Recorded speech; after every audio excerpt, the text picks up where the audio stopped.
Amy Mann, Red Vines. Brilliant. Lovely track. On XFM 104.9, Ricky Gervais, Steve Merchant, Claire Sturgis, in for Karl Pilkington, little... He hasn't called. He may be really ill. I'm feeling a bit guilty. How ill is he, though? I mean, do you know what I mean? How ill have you got to be to not be able to make a phone call? Yeah. I find that hard I've to got a believe. sore bottom, and I made it in. Keep talking. I pulled a muscle in my bum. How? I don't know. And it really hurts. Have you tried to trace back through the week and figure out what may have happened? I went to see the osteopath yesterday. He put an elbow in it for half an hour. I cried. His own? Yeah. Is it? Oh, they got detachable elbows for that. Prosthetic elbows. elbows. Just hold this elbow in there for 2 hours and... Yeah. Can I take that away? You can take that away, though. I won't be needing that elbow for quite a while. We had an email about Oliver the Humanzee. For those that didn't watch it, there was a documentary last night about a chimp that was supposedly a human or was half human or might favourite seem programme ever. Yeah. For a week, Karl has been saying it's going to be brilliant. I wish he was here and he's not here to discuss it, sadly. Yeah.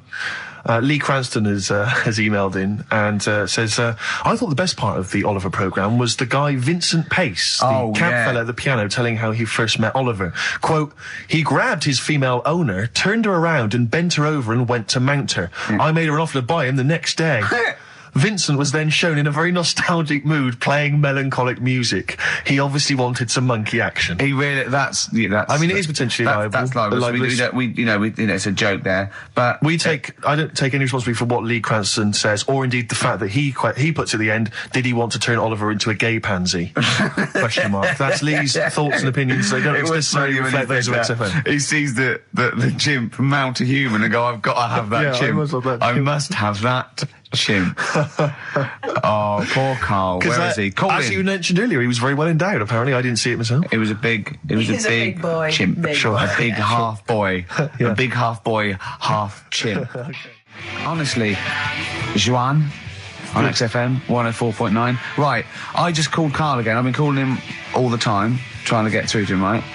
He's changed his message, so he is listening, and I've got proof. So can you just call the number, Claire? Yeah. Right, call this number. Now listen to this. This is really annoying.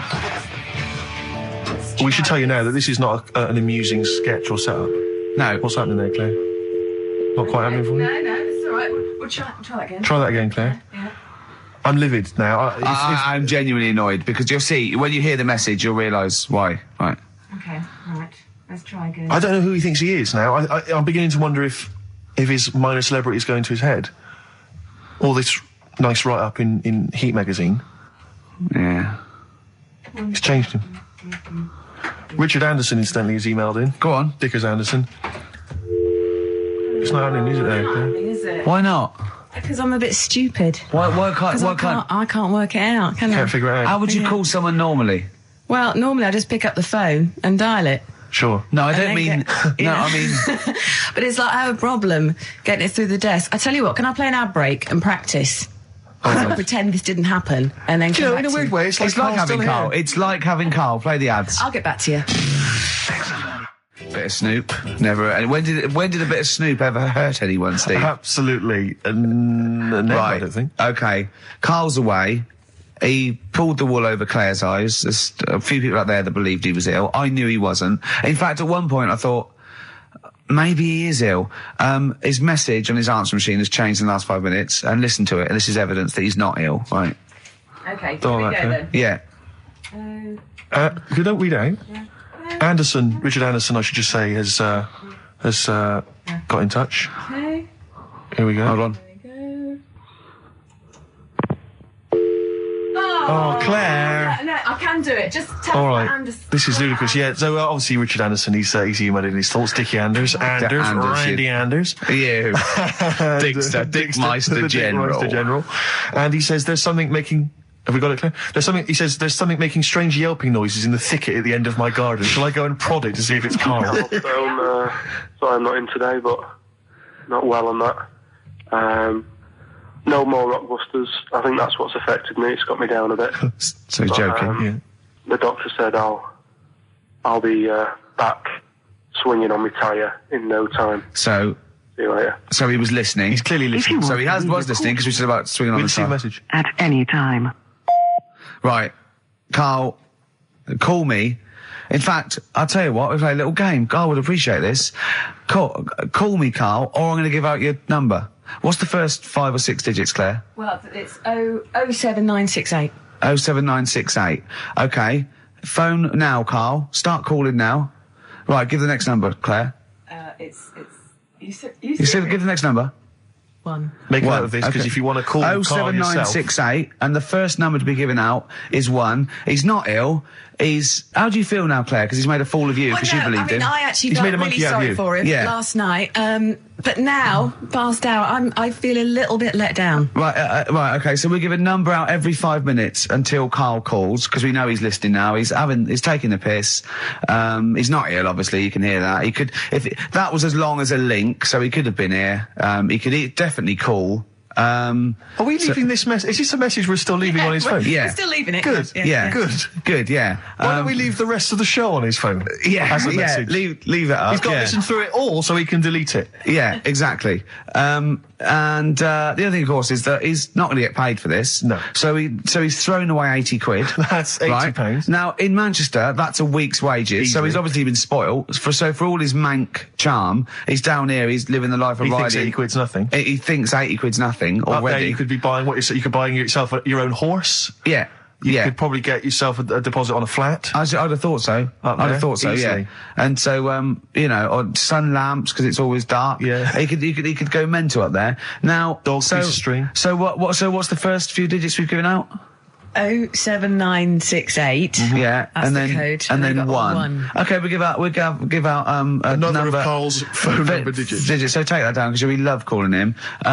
Should we have a little bit of feed or something? Let me just tell you what Dick has said. He said, Richard Anderson. He also said, P.S. The show's still rubbish without Karl. Still rubbish without Karl. Now, is that a compliment? It's still rubbish without Karl, which suggests he thought it might be better without Karl. No, I think he means it's equally rubbish. Right. Brilliant. Nothing changes. Thanks, Dickers. Yeah, nothing Meister. Well, Carl's annoyed me. He's not playing. He's not ill. Another digit from the number? Yeah, just do one more digit, Claire. You serious? Yeah. Yeah. 5. Yeah, 5. Good. 5, so 1 5. Okay, great. We'll keep doing that. But I'll tell you what. The best revenge is living well. Indeed. Why don't we just do a brilliant remaining 50 minutes of show, and show the people that we don't need Karl. High five. Let's do it. You don't need Karl. Right, let's go. Starting now. Some brilliant stuff. Oh. You're going to say something? Yeah. No, I remember when I was growing up in Manchester. No, you can't. So it's funny to me. I'll tell you. XFM 2.9. I said no. I saw a weird thing. I saw where in Leicester Square I was coming through China. I saw a hairy Chinese kid. No, I don't. It was weird because they're not usually hairy, are they? Did I tell you about me Auntie Flora? Is that supposed to be Manchester? Did I tell thee about me Auntie Flora who shat herself for 3 hours once? Did I tell you? I don't... there was a woman born Karl, once... you have to phone us. We've got nothing. Oh, God, he's so annoying. Little twat. Do you know what I feel like doing? What? Writing a little sort of hymn or ballad. About to Karl? To Karl. Yeah. We've tried threatening him. That's not worked. Give out one more digit. We got half hour to go. Because they're 3 digits, so it's what is it? 07968. Yeah. 15. Next digit, please. 7. Okay, 157. Right. I hope you're making a note of that. You'll be able to phone Karl, leave messages, tell him what you think of him. Unless he phones. He can stop this at any time by just simply calling here in the studio. You can just call and say, okay, don't... you can just call and say, please don't give my number out. And I'll go... As I always do when I'm winding him up and I'm slapping his head and I'm sort of like spitting on him and stuff. Eventually he shouts, stop it. And I go, well, you only had to ask. Exactly. So if he calls, I go, you only had to ask. Yeah. Oh, the phone's going. Play that break. I'll answer the phone. It might be Karl. Oh. Wow, here's a bit of a turn up for the books. Karl Pilkington on the line. Right. Yeah, where you been? I'm off ill, aren't I? Right. Okay, what's the matter with you? Just a bit bunged up and that, and got the shakes, got that sort of, that shaky thing to get. Yeah, that's because you didn't eat last time when Suzanne was at work. Yeah, well, I think that's what brought it on. Plus, she was away in the week and I put some wet jeans on. And I think that's what's caused the problems. Well, when did you put them on your head? No, they were just on the Maiden, and the legs felt dry. But just on the what? On the what? Have you got the Maiden? What was she doing there? What do you mean? On the Maiden that you put clothes on. What? Your clothes horse. Maiden. Your clothes horse. Well, yeah. Right. Okay. So you put wet jeans on, yeah.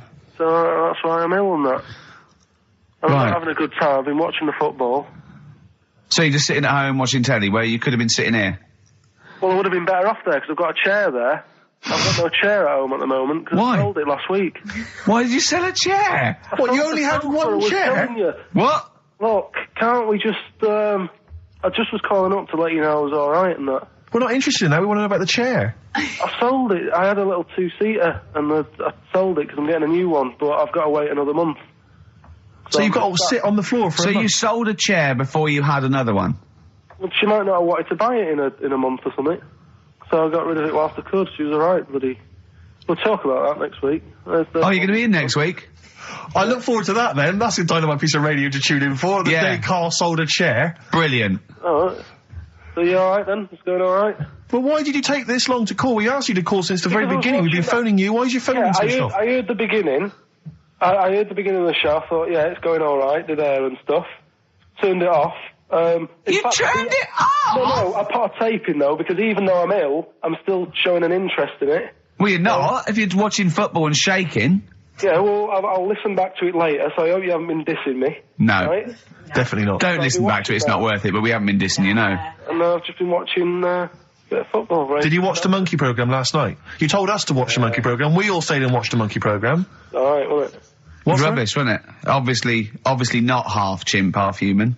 Well, I mean, they missed out a lot of the interesting bits. They didn't have any interesting bits. Those are bits that you made up to make it more interesting. The bits that I told you about 3 months ago before they decided to make the programme. Yeah. What were the bits that you came up with? Well, they missed out the bits about, the zookeeper. Right, there wasn't a zookeeper, yeah, go on. Well, there was, but they left that bit out. Well, okay, fine. And they left out the bit where it ran from there in 1975. In terms of those that did research, they actually went and filmed it, you read it on the internet. Yeah. Yeah. Chances are you're the one with the facts wrong. Yeah, I think they also left out the bit when it jumped over 3 double-decker buses on a motorbike. On Evel Knievel's motorbike. Yeah. So, I can't believe it. I cannot believe it. Not only do you not bother turning up, but you turn off the radio and start watching football. Yeah, I turned it off, but I've recorded it. I'll listen back later and sort of... Well, what good is that? Sort of, I like to keep it in shape and that. I'll have a word next week. All right. If you receive any phone calls from people you don't know, we don't know anything about that. Instantly, we don't know why that is happening. That is just going to be a weird, spooky thing. So and don't bother telling the story about Men in Black 2 either, because I don't think people will be interested. Actually, on the subject of Men in Black 2, what? Have you seen that, Steve? No, I haven't, Karl. Tell me about it. You should see it. Go on. Why? Because there's this thing in it. Go on. What, a stupid, bald Mancunian tosser? No, weirder than that. There isn't anything weirder than that. Big eyes, it was gangly. Keep talking. You've got to see it, because you wouldn't believe how the likeness and that. You've got to get the film out tonight. Right. It's not as weird, it had a normal voice, right? He's done you and he's not even here! I'll tell you what, mate, it ain't worth coming in next week. Stay on the line, Karl. Play a record player. Kings of Leon, Molly's Chambers. What do you think of that, Karl? Alright. There's a surprise. Another insightful remark. Steve is not a fan now. Not only does he know you've been slagging him off behind his back. No, I wasn't slagging Steve. If you get it out on the DVD tonight, you'll know I'm not slagging you off. It could be your brother. I love the fact that it makes it worse, but he's thinking you're going to go, oh, he wasn't slagging me off. It does look like me. I do think I'm an alien. I love the fact that you hope Steve will go, he's got a point. It's a spitting image. Yeah. I am, seriously, Karl, I'm really angry. I'm so angry with you at the moment. You haven't seen it yet? No, I know, because I know what it's going to be, and I'm just... Why? I'm fuming. I'll tell you why I'm angry, because he doesn't do it in jest. No, but what do you think it's going to look like? What do you think this thing's going to look like? Going to look ludicrous. It's not going to look anything like me, but he's going to pretend it does. Go on, what? Go on. No, it does look like you. Yeah, of course it does. And you looked like the human Z. Well, I mean, to be honest, you did a bit, Karl. You walk like him, you're bold like him, you got a sort of gormless face like him. Any more? I don't smoke. That does. I'm not arguing with you. I'm not well on that. Oh, you're not well. What exactly is wrong with you? You whinger. Well, it's just, do you know, like I always tell you about the restless leg syndrome I've got. It's like that, but all over. So you're just shaking around the house? I'm just, yeah. What do you look like, Elvis? What are you doing? You're shaking around the house. I'll tell you, with your bald head, you probably look like an enormous vibrator. Oh, God. That's what you probably look like if you strip naked. Oh, you'll have the Scottish widow coming round. Oh, dear. That's, what's her name, by the way? I heard you talking about that. That's, Amanda Lamb. Amanda Lamb, who's in the Place in the Sun programme. Is she actually a widow? Is she a Scottish widow? Hoots, man, my husband's dead. Do you want any money and a bit of my clam? Brilliant. All right? That's the sort of quality you've missed out on today. Well, anyway, you're going to be back next week. We need you back next week. Yeah. Yeah. Well, how do you know? How did you know you were going to be ill today? Because you phoned and arranged this yesterday. Convenient. And I spoke to you yesterday and you didn't sound very ill. I felt ropey yesterday. You've got a bit of a bunged up nose. Even though I have a bit of a bunged up Even though I was ill, I still sorted it out. Yeah? I'm a little bit sweaty. Even though I was Karl, ill, sorting it I out does sorted not it mean out. you phone up Sturgis and send her down. That's not sorting it out. That's making things worse. Have you learnt nothing? Thanks, Claire. If you're not part of the solution, you're part of the problem. Mate. Yeah. My leg's a little bit achy. Oh, wearing wet jeans. Oh, I put wet jeans on again. My lasagna it was frozen. Can you hear the venom and hatred in our voices today? We genuinely are upset and angry with you. Yeah. Can't believe it. I cannot believe that Right, well, the thing is, we'll be back to normal next week, right? We've got Billy Elliot doing the film next week. Right. Any prizes? Got some good stuff. Have you got any films with Burt Reynolds in to give away on VHS? And I'll see you then. Great, we're looking forward to it already. I'll see you later. See you later. Hot heat, bandages, XFM, we're off, innit? That's it, it's all over. Yeah. Back next week. Yeah. Thanks, Claire. Bye. Total respect. Yeah, Yes. nice one. Keep it real. See ya. What about hamburger stuffing? Oh, right, Karl. Alright. In the mouth, you mean? Well, it says the record for stuffing the most regulation-sized hamburgers, including buns, in the mouth at one time is how many? How many hamburgers with buns in the mouth? This is just... You're not swallowing anything, you've just got stuff in your Karl, mouth. you'd be so good at this because your shape of your head. You've got a shape, his head's just like Hamburglar. You'd be good at this, man. Yeah. Honestly, you'd be perfect. You look like Zippy. And the great thing is your head's empty, so you could get more in there. Do you know what I mean? This guy had a brain to contend with. Do that. What is it? Is it possible? Is it Well, mental? how many do you think it was? There were I don't 3 know. burgers in buns. What do you reckon, Karl? What, how quick he ate them? He didn't eat them, it's just how many he can stuff in his face. So literally hold them within his cheeks and his mouth, but don't swallow anything. So what, how many burgers? How many burgers did he manage to get into his face? So it's a fella. He's not Yes?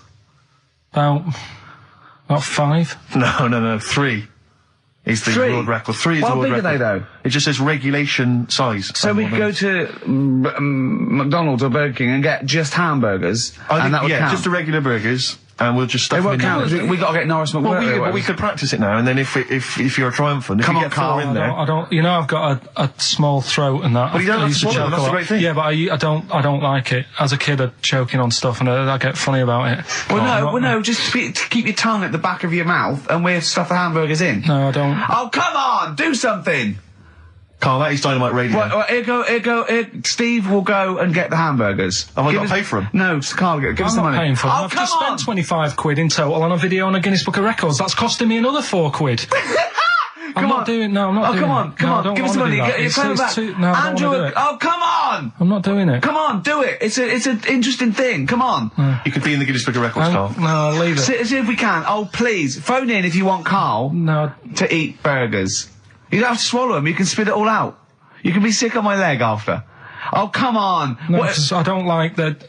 the stretching thing either. Don't stretch it. It will stretch. I'll be like the little bloody dog on the Winston Churchill ad. Don't swear. Well, I'm just saying though. I know, but we apologise to the radio authority. Karl is not only swearing, but he's refusing to do things we come up with. But the radio authority will be happy with me stuffing 3 burgers in my face. God, I'm not doing it. Yeah, we will. No, Go. leave it. Yeah, I'll give you the money. Can we do songs of phrase, something? No, let's do right, play a record. Play a record. You're going to do it, Karl, or you're fired. No, actually, he wants that. No, you're going to do it. Do it. Please do it. It'd be great. Honestly, please do it. What about Chicken McNuggets? Meet halfway. No, there's no record for Chicken McNuggets. Well, mental. So I'm not doing this, Steve. So. You are. Steve. Hello. Can you hear me? Yes, can you hear me? Yeah. Where are you? I'm in one of the capital's many burger joints. I'm just about to go up now and order some burgers. Where are you? What are you? Where are you in? I'm in McDonald's in Leicester Square. Oh, right, okay. Yeah. What are you getting? Just get. Hello there. I need to order 5 regular hamburgers, please. If that's all right. Sorry. 5 hamburgers. Yes. You're probably wondering why I'm ordering only 5 hamburgers, aren't you? And let me tell you why. My friend is going to try and break the world record for putting burgers into his fat, stupid face. What do you make of that? Exciting? Yeah. Do you wish him good luck? Yeah. What's your name? Tyre. Tyre? Yeah. Oh, thank you very much, Tyre. I'll try and get Tyre to wish you good luck in a minute, Karl. The 5 should be enough. The world record is what? 3? 3, yeah. Okay, good. I don't know what. Oh, here we go. How much is that? $3.45. $3.45 for 5 hamburgers. It's good, isn't it? It's good value. It is really, isn't it? Really, yeah. I mean, if there's anyone from from McDonald's listening, they probably want to give us some free stuff, I would have thought. I would have thought, right? Would you just wish my friend good luck before you're just on the end of the line there? Just say good luck, Karl. Good luck. All right, then. There you are. That's the people from McDonald's wishing you good luck. Karl, I'll be back shortly with the burgers. Brilliant. Okay. Do you want the pickles left in? Eminem. Sing for the moment. On XFM 104.9. I'm Ricky Gervais. With me, Steve Merchant, with 5 little hamburgers. Got 5 burgers here, yep. And so I don't know, how should we begin, Karl? Do you want to just look at the size of these burgers? Look, they can see it on webcam, can't they? They can see us stuffing these burgers into your mouth. And by the way, I'm filming this, Steve. Look, brilliant. Look, I've got a camcorder. Yeah. We'll put this on unseen footage on a DVD or something. Or maybe on the website. On the Oh, Karl, what if you break the record? Okay, Karl, I'm coming round now to just monitor this and adjudicate. What's the web? If we want to see this on the webcam, what is it? XFM.co.uk. Right, okay. Hold on. Can I, Steve, I'm not being funny, right, but I think I have got like a bit of a wheat thing. You've got a bit of a what? A wheat allergy thing. Oh, don't give me that. No, seriously, my head's... I've been eating a lot of shredded wheat recently. And my head's got a bit bigger. Karl, I don't think you can let us down now, mate. So you just got to put that first. No, I can't put that like that in my mouth on its with. I've got to break it up. I've got to break it up. You can't break it up. Can't break it up. It doesn't say you can't on the rule thing. It does. It doesn't. I can't look. I physically can't. Try it. I can't look. I'd have to be Jay Goody to get it. Seriously, look. Try it. Yeah, I know, but you're not approaching it right. That's it. Come on. That's come all. on. God, he's not going to do one. Keep going. That's good work. Keep going. How does I get 3 in? Keep pushing. Keep pushing. Get 1 in at least. Ease it. Get 1 in at least. Get 1 in. Ease it in. Get 1 in. Push it. That's one. Let's go for another one. R.E.M. Night Swimming. It's a lovely song, isn't it, Karl? Huh? XFM 104.9. I'm Ricky Gervais with me, Steve Merchant. Karl, disappointing. You couldn't even get 1 whole burger in your mouth. I did, kind of. Yeah, but there was a bit sticking out. It just looked messy. But you were saying about putting it in whole, and I don't think that's the rule. Okay. It's like you get more in a suitcase if you put things in properly. So you don't just get all your clothes and chuck them in. So it's about, I reckon you've got to rip it up a bit. Okay, do that then. See how many you can get in. You've got to get in 2. No, just 1. No. Well, it's 3. Pack it in. What do you do? Pack your cheeks first. Honestly, Steve, my head is swelling a bit because I have got a wheat thing, a wheat allergy. That'd be good. There'd be more room. Right. Okay. Look, Karl is now just sticking it in his cheek. Yeah. Don't eat any. You can't swallow any. It's like a hamster. You got to work it like a hamster. Yeah, stick it in. Come on. He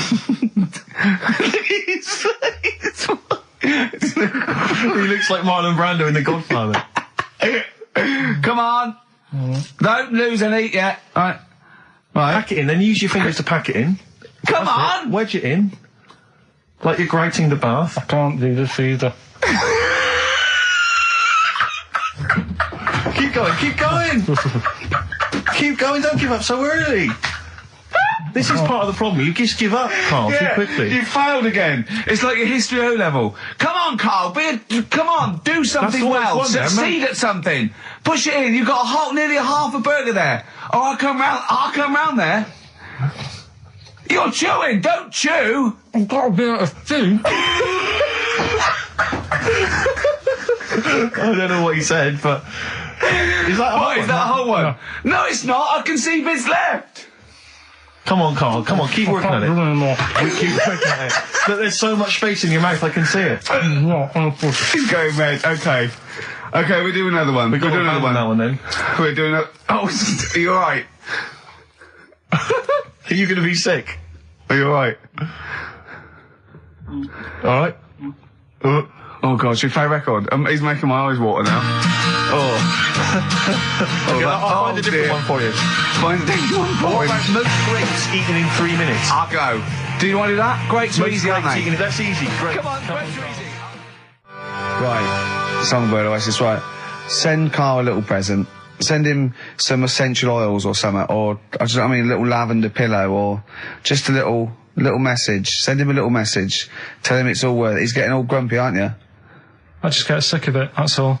It's not worth it for going through the stress for 30 quid every Saturday. You lying little... You'd get more than 30 quid. Oh, not much more. Anyway, Steve, who's the winner? The winner is Mike McNulty. He correctly answered the fact that there were 4 films featuring Hannibal Lecter. There's a downer now, isn't there? There's a downer. I think it was you, actually. I mean, I don't know, Karl. It's not like I'm just trying to win myself a place on your team, but I actually felt that Ricky was really I gave him grapes. I thought Ricky was discourteous, if that's a word. I thought he was rude, aggressive, unpleasant. As one person emailed in, a dickhead. So, someone also said you were fat and talentless. So, I don't like those emailers who do that sort of thing, but one of them said you were really, really annoying. Well, cheers for that, but you're still not on the team. They didn't like what you were wearing. So, back next week. What did he say? He went, cheers for that. Rowdy John Boy. All possibilities on XFM 104.9. I'm Ricky Gervais, with me, Steve Merchant and Karl Pilkington, and a few new characters. Steve, I can't believe as you said, I know you love Moyles and his sort of wacky stuff, and Chris Moore, Edmonds, one of the greats, and Edmonds, and just all the. Well, I'm going to go along the same sort of vein. I've come up with a couple of. Can I show you one? I'm excited. Okay, right. It always starts with a sort of doorbell. Okay. So it goes, ding dong. I go, oh no, hold on, Steve, hold on, Karl. Who's that at the door? Yeah. Hello. Oh, hello. Oh, look. It's Camp David, the right queer gay. Oh, hello. Hello. You look all gay today. Is that because it's nice weather? Oh, no, that's not what it means. Oh, have you got a girlfriend, Camp David, the right queer gay? No, but I've got a boyfriend. Yeah. Oh, bye. Yeah. Right. Oh, ding dong. Oh, it's another one. Another comment. Hello. Oh, look. It's Holy Fuck, the little funny Chinese fella. Wait, that's his name, Karl. That's his name, Karl. Karl. Hello, Holy Fuck. Harold. Yeah. Right? Yeah, that's fine. Mr. Fuck, you can call me Holy if you want. No, I'd prefer to call you Fuck. Yeah. Right? You're right. Nothing wrong with this so far. No. Have you got a girlfriend, Mr. Fuck? Achoo. Oh, you haven't got that SARS, have you? Yeah. No, that's my girlfriend's name. See? Yeah. Clever. Oh, just before you go, Mr. Fuck, I've got two things here. I've got a nice trilby hat that you could wear, or I've got a little lampshade. Right. Which one do you want to put on your head and walk around? I presume the trilby. No, but it's not. No. Yeah. The lampshade. Lampshade, of course. Bye. See you later. Yeah. I thought they were genius. Can I be honest? I'll be honest. I thought they were brilliant. I thought they were. You didn't steal them off Chris. No. They're original. They're original. Sometimes characters. Chris Moyles has done stuff as good as that. I know. Yeah, I know. But no, these are all mine. So there you go. We'll be hearing more from Camp David, the right queer gay, and Holy Fuck the funny little Chinaman. What? All right, Karl. Yeah. Is that your sort of humour? It might not be your sort of humour. You just should have run it past me before you did it. Yeah. What one are you worried about in particular? The not Camp David. Well, say his name. No. Say his name. Which one? I don't know which one you mean. The Chinese fella. Well, I forget who that was. What was his name? I can't remember. Well, if you can't remember, it can't be that good, so we'll leave it. We won't do it again. Right?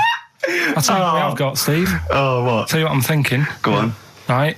Do you know, like, TV programmes sort of get rested in the winter? Ding dong. Oh, no. Hang on, who's this? Oh, go on. Hello again. Not now, Mr. Fuck. We're talking.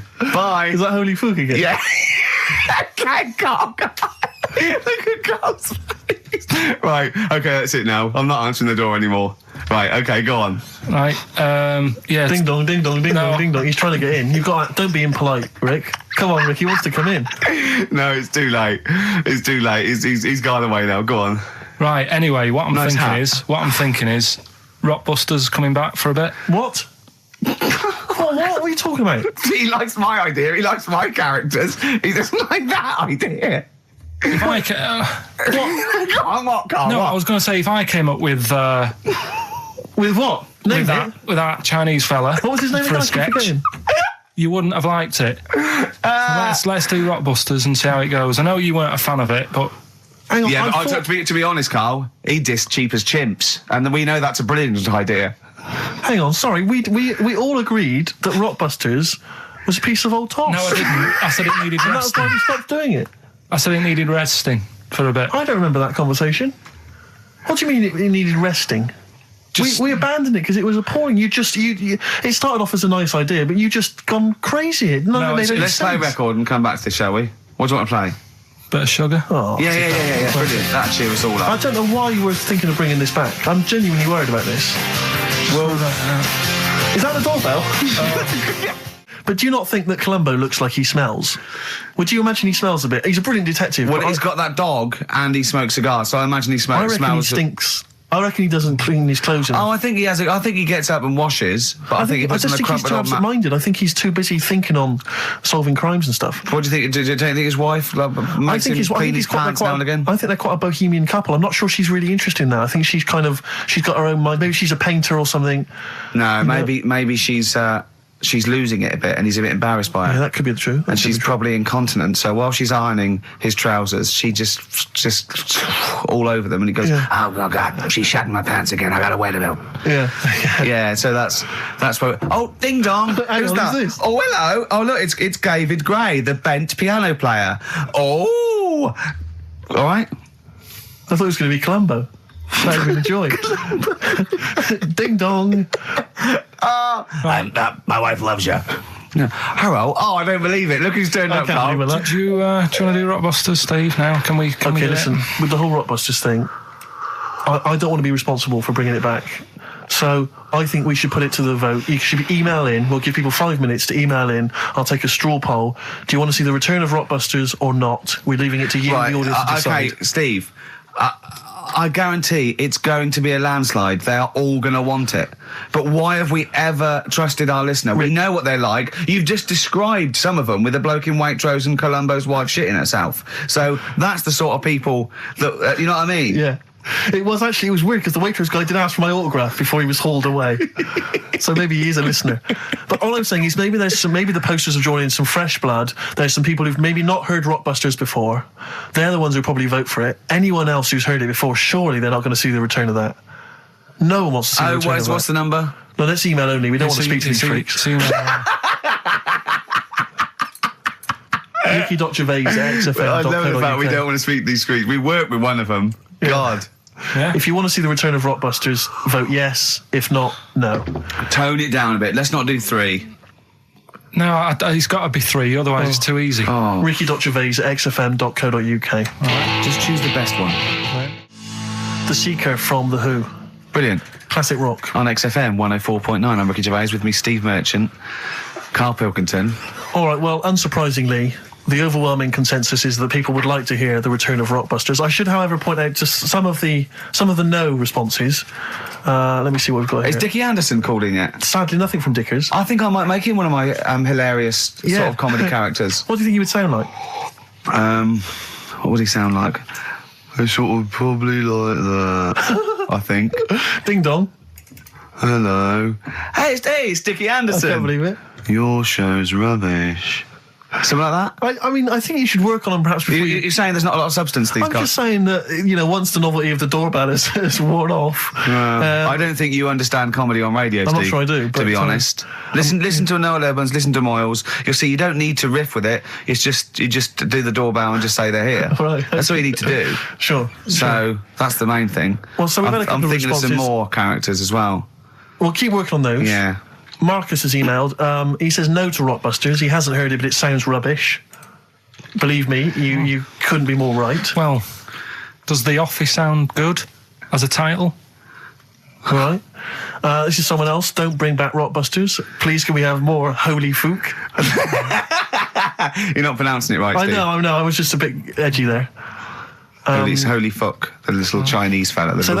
Holy Fuck, the little funny Chinese fella. No, okay, all right. Well, otherwise, Karl, other than those few negative ones, most people want to see the return of Rockbusters. So, do I go on in. tell people what the prizes Let's are? go. Let's do it. Yeah. Are these the prizes? Yeah, they're the prizes. All right, let me have a look. We've got the new album from Goldfrapp. What's this one here? Oh, I've no idea. The Yardbirds. A new album from the Yardbirds.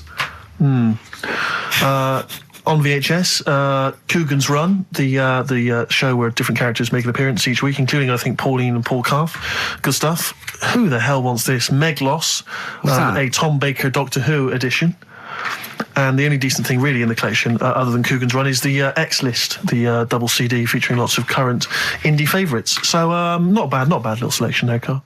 Placebo and Bitter End. I don't want to contradict you, lads, but it's not. We've got a full hour to go on the Ricky Gervais Show on XFM 104.9. I am Ricky Gervais, the aforementioned Ricky Gervais, with me, Steve Merchant and Karl Pilkington. Rockbusters. Oh, ding dong. Oh, who's that? Oh, it's a posh bloke who doesn't care about poor people. Hello, posh bloke, what are you doing? I'm in my Rolls Royce and I don't like the homeless. Oh, posh bloke, don't be a... You want to do that? Satire. That is satire. Yeah. There's nothing like it. It's political as well. I'm getting in there's political so many. things. Don't even begin to show off. I was showing that some foreigners are funny. I got in the fact that, like, if you notice that Chinese people wear different hats to us. Yes. So that's political in a sense. Yeah. So, the weird thing is, Steve, right, that is like what I imagine Ricky's house being like when people are ringing the bell. Because they're all so different. It's got a little... He's obsessed with all my friends being slightly different to each other. I've never understood it. He goes, there's no thread. There's no thread to them. All my mates have got a thread running through them. I was in literally after they walk out of the home. Yeah. But what do you mean my friends are all different? Well, that could be... It wouldn't surprise me if I was round there and the bell went, and I said, do you want me to get it? And he said, yeah, and I opened it, and it's, what, Holy Fuck? Holy, yeah, he's at the door, right? And then I'd say he's busy, close the door, bell would go again, then you got the little gay fella. David Gray. Yeah.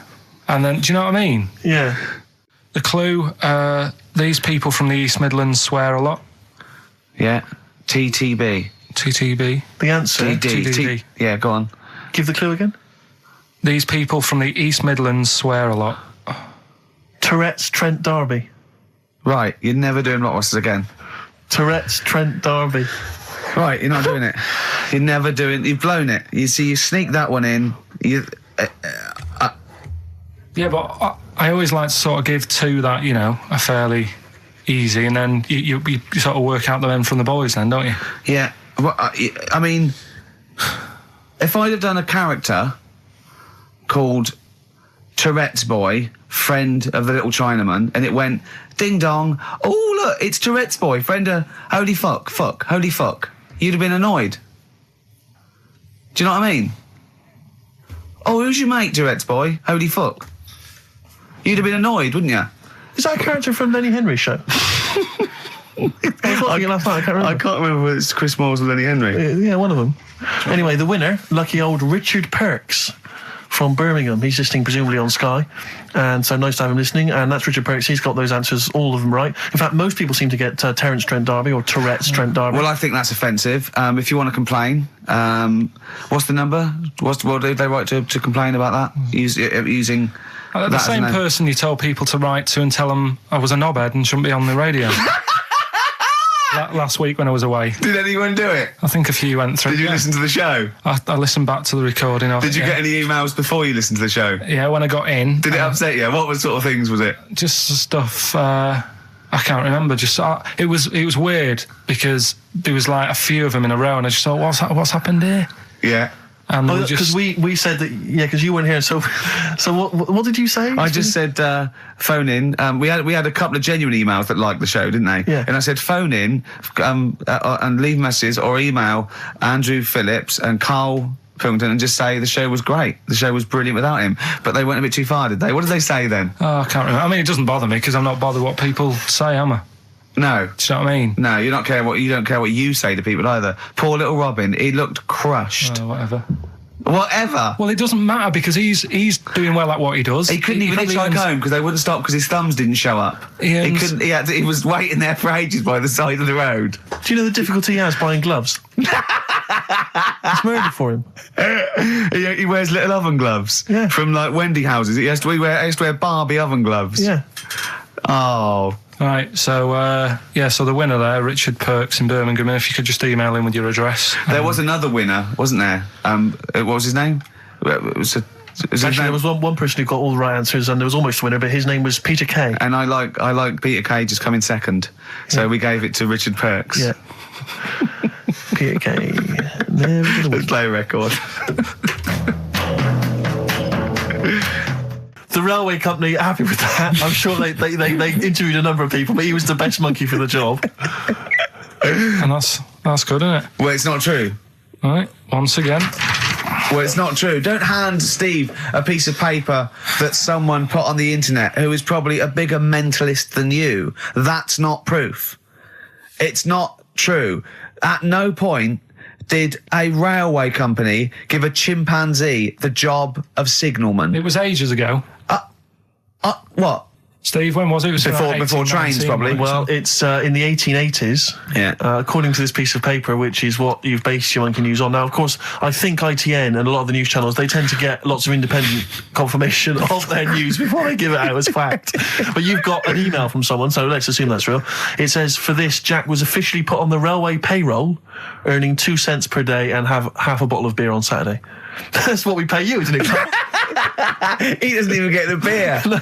Oh, dear, he's not allowed to drink, are you? Someone emailed in, actually, and said, Karl, some years ago, did you die? And they took your face and transplanted it onto that of a chimpanzee.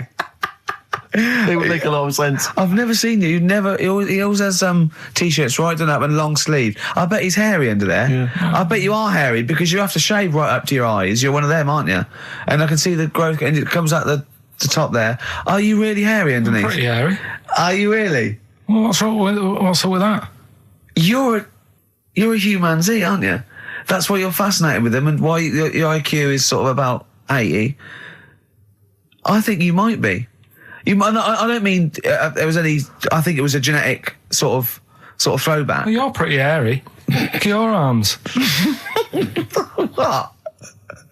Just look, give me that banana and shut up. Play a record. That's mine. By the way, Red Hot Chili Peppers on XFM 104.9. So, a few more shows. And then I hope Sony are happy. They should encourage. We've only been radio, a couple of years. Exactly. You encourage young talent like you. Yeah. Instead of giving it to Radio 1 and Radio 2 and... The old war horses. We just had a quick email. I wonder if you could answer this. It's James from NWL. He says, Ricky, is Karl going to be on this week's show? Please let me know, as I may listen if he's not. Sadly, he is here. I mean, people are already turning against you, Karl, because they've seen what's happened. Yeah. I think they've probably realised that we've... I think we gave you too much. I think we've got a spoiled sort of kid in our hands. It's sort of like, we knew how bad he was, but we were trying to sort of bring him out of his shell a little bit. Yeah. You got to encourage sort of, children like Karl. Well, yeah, exactly. Just sort of fend for themselves. But I like the fact that Dickie Anderson had that wonderful rant. It was an articulate email. It was quite long, and he must have typed it immediately. I'm thinking, because he's a fan of the show and he thinks I'm a genius, we need a PA. Sure. Don't we? Yeah, yeah. Do you reckon he'd come and work for us? Well, he can't be any worse than what we've already got. I know. You know. So, there you go then. We're giving up radio. We're going to concentrate on television. Carl's going to probably go back to what? Your little... just doing your sound? The thing I won a silver for at the Sony's. Funny that, isn't it? Oh, you won a silver, did you? I got a silver, yeah. Oh, yeah, what was that for? For doing the proper job that I do here in the week. Oh, no, there's 2 of you for a start. Yeah. Well, there's 3 of us. Can't even get a bronze. Now, who's the weak link?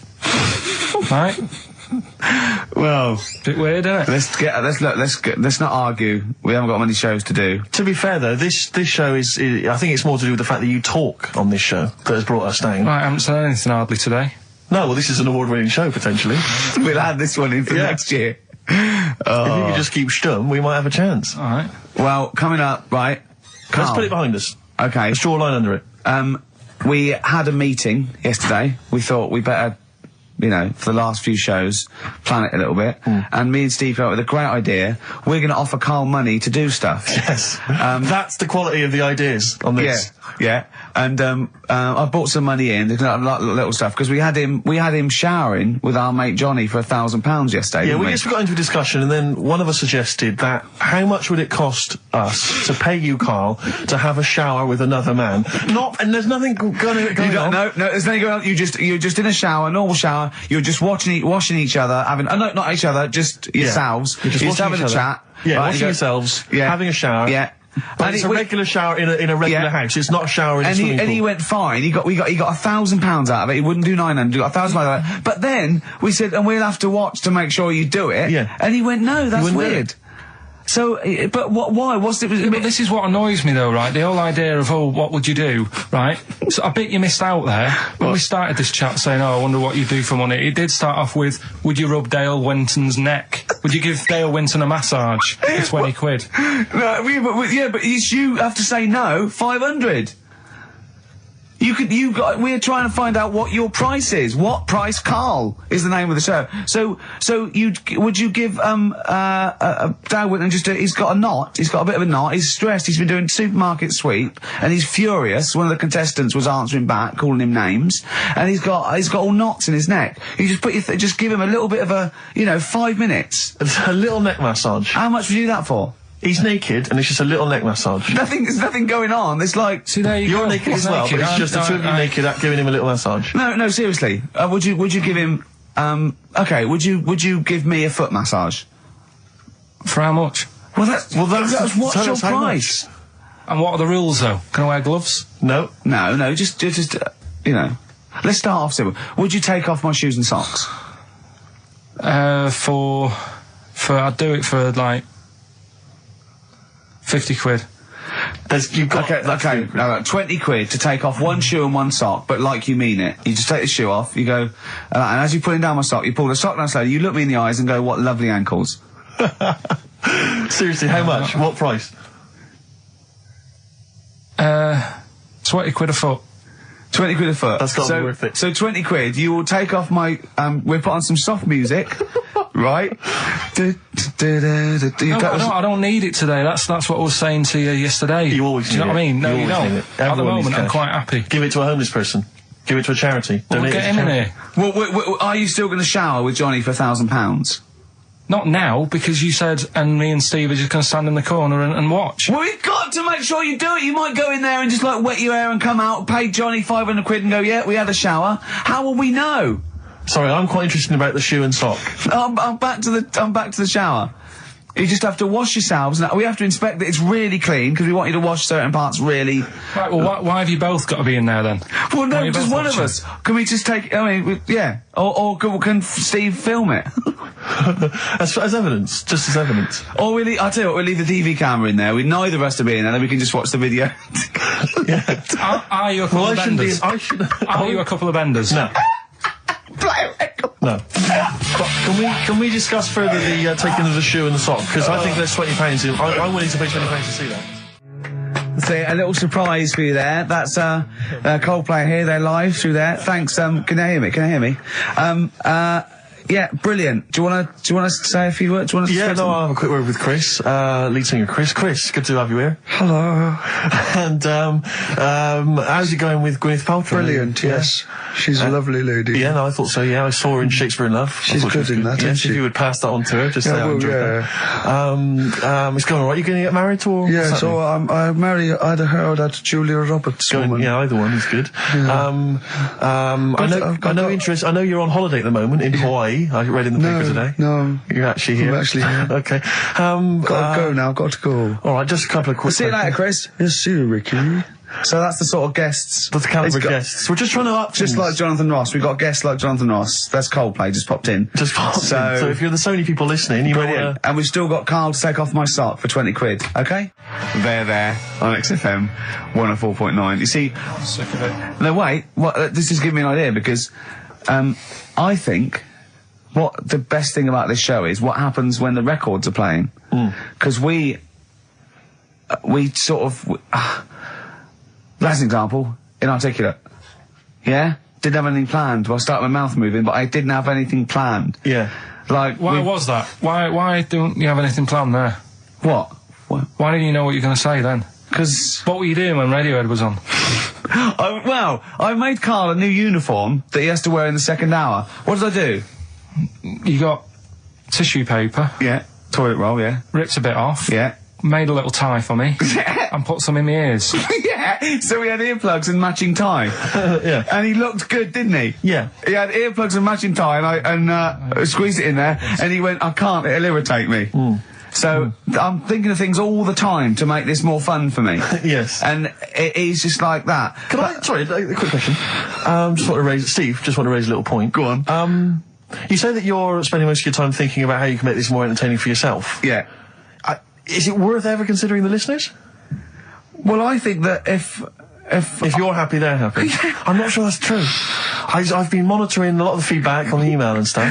Yeah. It doesn't appear to be the case. But that's because Karl won't go along with stuff. Sure. I mean, they could have seen on the webcam his little matching earplugs and tie that I made. I just did a cartoon that went for £350, right, on the website, right? So that's one now. Yeah, we're gonna do it. We're gonna make it really good. We're gonna give them lots of stuff and sign DVDs and everything. So that's great. 350 quid. Who was it? I think her name was Joanne. It's not definite yet because we haven't got the money off her. Well, she's you got to trust them, haven't you? And so I think people would love to have had a matching. I'd have signed it and everything. Little matching earplugs and necktie made out of toilet roll. Yeah, yeah. And he don't want to wear it. But I had a great idea for a show, right? We filmed the behind the scenes, right, of each show. So, then you get a CD of what went out, but you see what happened behind the scenes, right? And it follows us through a week, right? And it's called X-Men 3. Ah, I see, because of XFM. Yeah. Right. And then we can film what Karl looks like when I'm squeezing his head, what he's like when we're trying to make him touch us, all that sort of stuff, when he's getting all stressed out in the day and we just pop up, what he looks like, his little head, everything. And would this be broadcast on TV? Or? I think so. I think Choice, something like that, BBC Three. Yeah. Yeah. I mean, again, it's not because I'm very much in the centre of the storm. I'm very much the eye of the storm. Yeah. And I know that I myself would not want to watch that. Really? No, because it's... Any negative, Karl? He was like this when you came up with Cheap as Chimps. He wanted to drop Rockbusters. What was the other thing he didn't like? That other TV idea I had. Yeah, putting a baby in a room, setting it on fire and see if it can make his way out? Setting the room on fire. Let's not get silly. No, but he didn't like that, did he? I mean, I don't want to I don't want to blow my own trumpet, but it does seem to me that my criticism of those things is probably justified. I mean, Cheap as Chimps, where is it now? Well, Donald McIntyre took it. Not really, Karl, not really. It is but a pitiful memory. Both your game show ideas terrible. This TV show idea, I think, again, it's only interesting to you, Rick. This is what you fail to realise. You've got no sense of the greater public. They don't to be honest, I'm just taking this from what people are emailing in. They're not interested in Karl. I don't read the emails. They're not interested in Karl. I don't read the emails. They're not interested in Karl. They're not interested in Karl. But if we did a documentary about him, like they did about Oliver, the human sea, or that's a different case. Or the girl that was older than her mum, or, you know, all those other sort of things. I think if we actually did a definitive documentary and got in doctors to talk about him, and showed him... That psychiatrist from Big Brother. Yeah, and just talked about it, and then showed him in his environment, I think it'd be brilliant. I think it'd be a brilliant show. But I think that's interesting. I think you're right. Some kind of anthropological study of Karl, fascinating. You making a little neckerchief for him, I'm not so convinced. But that'll all be part of it. Play a record, let's think about this, because I think this is an idea. If any broadcasters are listening, like Greg Dyke or, you know, we'd even go to Channel 5 with this, I think, wouldn't we? Really? I mean, alternatively, if you'd like to incorporate Karl into some kind of Blue Peter appeal... Let's do something. Let's just get Karl. Look at his face. How could you not... See, a lot of people still don't know what you look like, Karl. Play a record. Turin Breaks, Painkiller on XFM 104.9. A couple of emails, Rick, that I ought to notify you about. Holly has emailed in. She wants us to wish her good luck. She says that she's one of 15,000 women who will be walking 26 miles around London starting at midnight tonight in their bras to raise money for breast cancer research. Prostitutes? No, just regular ladies, I think. Oh, right. But I was at a loose end, so that's something for me to do for something. I'll pop down and support them. Also, we got to say hello to Sonia, who's it's her 18th birthday, and we're going to play a little Smiths track for her later. So we're trying to be interactive. Yeah, I've seen how other DJs do it. They have phones. They go, and how are you celebrating tonight? Oh, we're just going out, Foxy. Have a good time. Here we go. This is, you know what I mean? Yeah. We've got to be. I've guessed we had Chris Martin in from Coldplay, which is going to be a lot. Well, Chris is still here. Hello, Chris. How did you come up with the ideas for your songs? Just make them up in my head with the guitar. And how old are you now? 28. Thanks very much. No, more from Chris Martin later, I imagine. Cheers. We've also had an email. Cheers. Thanks, Chris. We've also had an email from Jim. It's as easy as that. We've had an email from Jim. He says, on the subject of the postcards, his brother once met the bloke who posed for the photo on those biros that when you tip them up, the black ink kind of sinks away, and it shows him nude. And he was apparently an aspiring model, and he got paid $75 for it in Hong Kong in the 70s. Karl, would you have done that? Would you pose nude for a pen for $75? I mean, inflation, can't I? Let's double it every 10 years, say. So, yeah, so 150, 300. I'll give you 600 quid to post news for biros that we give away for XFM. An XFM biro, where your clothes sink away when you turn it upside down. And what sort of shape was this fella in? He's in pretty good shape, yeah, I think. 600 quid. Yeah. I'll make it back on selling the pens. No, I won't do that. I always remember being at school, when the first time I ever encountered one of those pens. There was a kid at school, Jason, and he had a pen, one of those pens, and he turned it upside down, and it was where the woman's clothes sink away and she's naked. Yeah. And I remember sort of seeing it and him showing it to everyone, all the young lads, and them thinking, this is amazing. And I always remember thinking it was like the idea that it was sort of a way to cheat teachers. Oh, there's Jason, he's just got a pen there with a picture of a woman wearing some clothes. That's fine. Yeah. There's nothing wrong with that. If he brings a porn mag in, I'll have him. He's out. But, yeah, but I can't. But I've always imagined, can you imagine how embarrassing would it be to be caught masturbating over one of those pens? Businessman. Yeah, he's like, his wife catches him. No, sorry, what are you doing? I'm just doing some writing with this regular pen. Right, what? Well, no, don't turn it upside down. Can I just come round where you're sitting? Why are you naked? The only thing I think more embarrassing would be to be caught masturbating looking into a mirror. Well, for you maybe, for me and Karl, right? Don't steal our son. Please, lads. Thrills on XFM 104.9. I'm Ricky Gervais. With me, Steve Merchant and Karl Pilkington. Yeah. Little Carly Pilkington, little baldy mank, whinging little twat. How are you?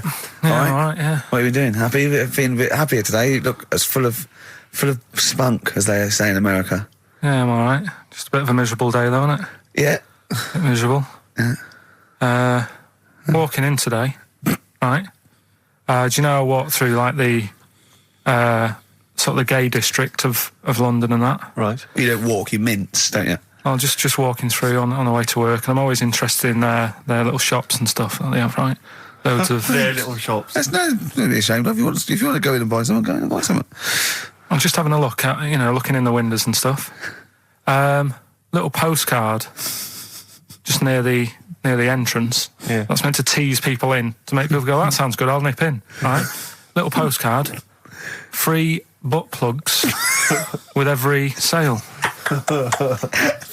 That's great. How did we get from 5p off milk to free butt plugs with every sale? Wow. What's society come to? Well, it's because we're liberated, Rick. Yeah. It's an open society. What did you buy to get them? You didn't buy... I didn't but what's the purpose? What, of the poster or of butt plugs? Butt plugs, because I really honestly you don't... shove them up your arse, don't you? Whoa, slow down, bum. Shove them up your bum. Yeah. But when? Is that just like when you're doing whatever, doing stuff around the house? Or? I think it's not to keep things out. Is it like you would use a plug in the sink to keep, the water in the sink? Oh, if you're not gay. Get that? Oh, yeah, no, I know what you mean, yeah. I don't know. No entry. What is it? I mean, I don't understand what... I don't know. I assume it either feels good or are they... well, I've got to be careful here. Or are they sort of like breaking it in? Right, yeah. Do you know what I mean? Like it's like a shoehorn. Sure. or It's like when you stick paper in your shoes if they're a bit tight.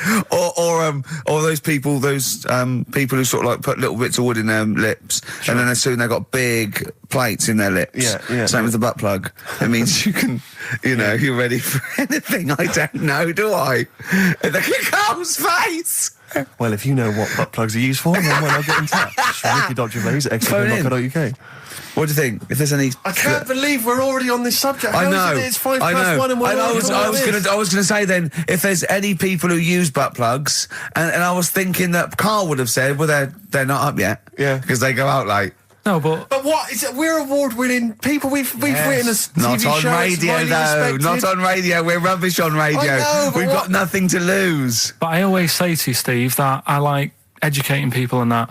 Now, the way I see it is I didn't know what they were. Let's phone to go. Someone might know about butt plugs. All right, we'll get No, get them on. Get them on. Ask them. No, because they might say something dodgy. Oh!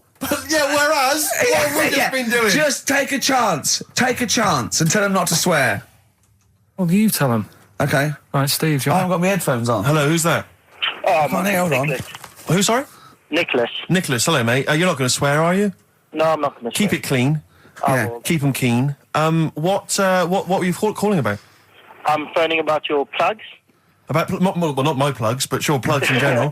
What, do you know much about them? No, are you a plug user yourself? No, I'm just thinking if maybe you've got some gay friends and you're spending the night at their place, you might want to use one.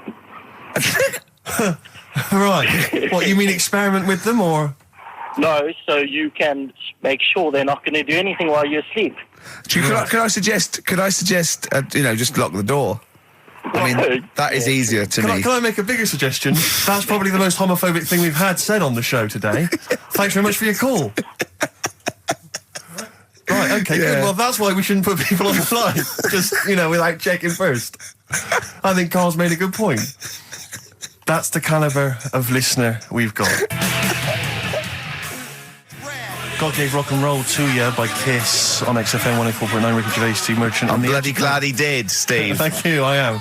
Cheers. Karl Pilkington's with us as well. He's learned some stuff while the song's been on. He's had a couple of calls, one from a bloke, one from a woman who worked at a sex shop, and you learnt quite a lot. I could see your eyes widening. What have you learnt then about butt plugs? I haven't really learnt anything. I still don't understand. Yes, you have.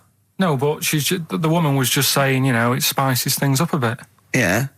Well, what do you need to do that for? The end result is always the same, I think. So why complicate it? Do you know what I mean? Are you with me, though? These people who say, they do stuff all night, it's like, what's the point? That's why I like short stories and that. Yeah. Oh, brilliant. So... Excellent. I wish people could see what he looks like when he's talking like it. Oh, in fact, he's in Heat next week, Steve. Right. Yeah, they've put a picture of him. They could do the grab off the DVD, and he's behind the scenes, and he's got his little picture in Heat, and he hates it, don't you? Well, I'm a bit annoyed because I didn't want it in. Why are you worried? Just don't want people knowing what I look like and that. Why? Were you on the DVD? Yeah, but... It's to public domain. Anyone can take it off there and put it on the paper now. But that's extras on a DVD, and I'm just thinking not that many people. If they watch it, they won't take it in, stuff like that. What are you worried about then? There's like me brother and sister and stuff who I don't see anymore. If they know what I look like now, they might. What do you mean if they know what you look like now? They've just got to imagine little Karl Pilkington with no hair. No, I've changed quite a lot because I work hard, don't I? So I've aged quite badly. Right. And I'm just thinking if they you used to have the hair of a Chinaman, but didn't you? sorry, why is it a problem for your brother and sister to see you? Because I don't see them anymore, do I? And they'll come out of the woodwork now. What? They're after your millions? No. So they're sitting at home, they're looking at Heat, and there goes Karl Pilkington. Oh, Karl's my brother. My brother. Oh, maybe I'll go and see him. I don't want the hassle. But they could find out where you are. What's the hassle then? It's just hassle of having friends and family and that. You mean this, don't you? Yeah, it's, you know that I'm not into having But mates. if either your brother or your sister came to your door, would you not welcome them in and give them a cup of tea? Do you know what? He bumped into his sister, right, after about 7 years in a car park somewhere, right? And she went, oh, I got a picture of my new kid. Do you want to see it? He went, not really. All kids look the same. And she went off in a huff. Unbelievable. Yeah, but that's the problem though, isn't it? She hadn't seen me for years and years. That's the way I am. I'm not like being rude or anything. I'm just says what comes in my head. Oh, don't give me that. Don't do that. I'm not rude. It's what comes in my head. That's a rubbish excuse. Not rude. Know me, know my ways. Yeah. Right, am I wrong then? Let's look at it. Let's look at what I said. There's Nouts Obama's cakes. Know me, know my ways. Get out, you twiddle flunt. What is that? What sort of philosophy is that? Know me, I'm rude and take it, I'll leave I'm not being rude. You are being rude. What, saying that all babies look the same? It's your nephew. You didn't even bother to have a look. You could have been courteous and had a look at the picture. If it was a first, I'd say fair enough, but she's got loads of kids. Oh, fair enough.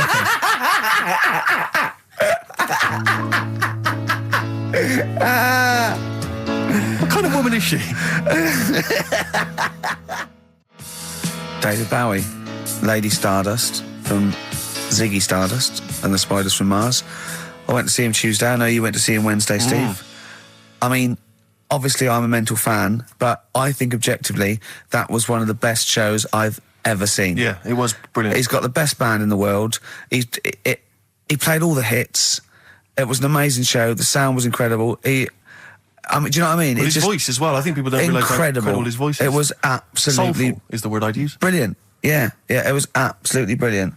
You don't care, do you, Karl? We don't care about this. You never really go to gigs, do you, Karl? The live music experience is not something you enjoy. Can be all right. Go on. I heard that someone else who went to the Bowie thing said that he sort of messed with the songs a bit, which would annoy me. No, he didn't. Not really. Hardly at all. He said when they did Life on Mars, instead of saying something about just the tune of it, he messed with it so it wasn't the same. That would annoy me. What would you do? Get up and leave? But I mean, we're not talking Bob Dylan or Sinatra. He ad-libbed a little bit, I suppose, and it's his song, but it was totally faithful. He was singing the songs. What do you mean? Well, it's just don't mess with stuff. It's like if you went to see Titanic and then the boat didn't have a crash, you'd go, what are they doing? It's like, oh, I fancy messing with it. Well, he didn't. I'll tell you, he didn't mess with it. Relatively speaking, he did not mess with the songs. They were brilliant renditions. That would be a hell of a film, though, where Titanic gets to New York. Absolutely fine. Oh, Karl. But, you're amazing. It's because I work here, though, and there's a lot of gigs going on all the time, and then you get to a point when, you just go, get a bit fed up with that. Well, when was the last time you went to a live experience? Well, I've been to gigs, but the one that springs to mind probably is when I first sort of tried a gig out, and it wasn't a music one. It was Bottom. Do you know with Bottom the live thing with Rick Mail and Adrian Edmonton? Yeah, in Manchester. When was that? Years ago, because it was in Manchester in about, I don't know, 87, 88 or something, and I was set up for a blind date. Right, this a mate of mine sort of set me up to see this. What? Girl. So you said let's go to Bottom? Well, I didn't tell her. I just said meet us at the Apollo. I bet she was over the moon, wasn't she? Met her there. I said right. Romantic. Going to see some middle-aged men run round in pants. Brilliant. Well, it's good. It's one of them things that afterwards you've got something to talk about, haven't you, and stuff. Yeah. So was it a good gig? Yeah, it was all right. Sort of bought some April fruits and that at the start of the night. Yeah. I think she liked that. And then we watched Bottom. Then afterwards had a bit of a chat. And then... You didn't see her again, I take it? I would have done, right, because she was all right looking and everything. Yeah. But when we were chatting, she said she had a problem with a marrow and that. She what? She had a problem with a marrow. She had a problem with her marrow? Yeah. You mean her bone marrow? Yeah. Oh, I thought you meant she had one stuck of her fanny. No, just a... Thanks for that, Rick. That's an image I can't get out of my head. No, I wondered what... Oh, I see, a marrow. I thought you meant a marrow. Her marrow. And is that serious, that? You see, I just was put off it because I thought... if you I think it's more serious than a problem with a marrow. Yeah, I mean... With a marrow and that. It's an idea if you're bored with butt plugs. I love it. I love it. Everything he says is like someone from Kes. It was just that thing that... because you didn't want to go out with a girl who might be ill in some way. Well, yeah, I thought, what's the point in spending time with her, spending money on her and stuff, and then she's going to die on me? Oh! No, but seriously. God! No, but I'm just... see, this is what annoys me. Oh, you asked me to be honest, but I'm just saying, what's the point in me getting upset and stuff? No, but it's not the... It was the... One thing is that what's the point in spending money on her if she's going to die anyway? You've got to realise that's not a normal thing to say. No, but what's the point in getting to really knowing someone and thinking, oh, she's really nice, I want to spend my life with her? It's good that she told me when she did. Karl! What, during Bottom? This is the most amazing thing you've ever said. Steve, don't you understand what I'm saying? But no, because what? Well, firstly, it's the assumption that she's going to drop dead, and you're going to think, well, I just bought her some open fruits. I don't know what it means when you got a problem with a marrow and that, but she looked pretty serious when she was talking about it. So I was like, oh. Christ almighty! I don't understand what's so bad about that. Play a record. I'll tell you. I'll explain to her during the break. Play a record. Libertines? Yeah. If you're morally objectionable, why not email ricky.gervais@xfm.co.uk. It's okay, he's an idiot. True. Modest Chambers, Kings of Leon on XFM 104.9. I'm Ricky Gervais, with me, Steve Merchant and Karl Pilkington. Steve, yes. I want to talk to you. I think it was, might have been Wednesday night.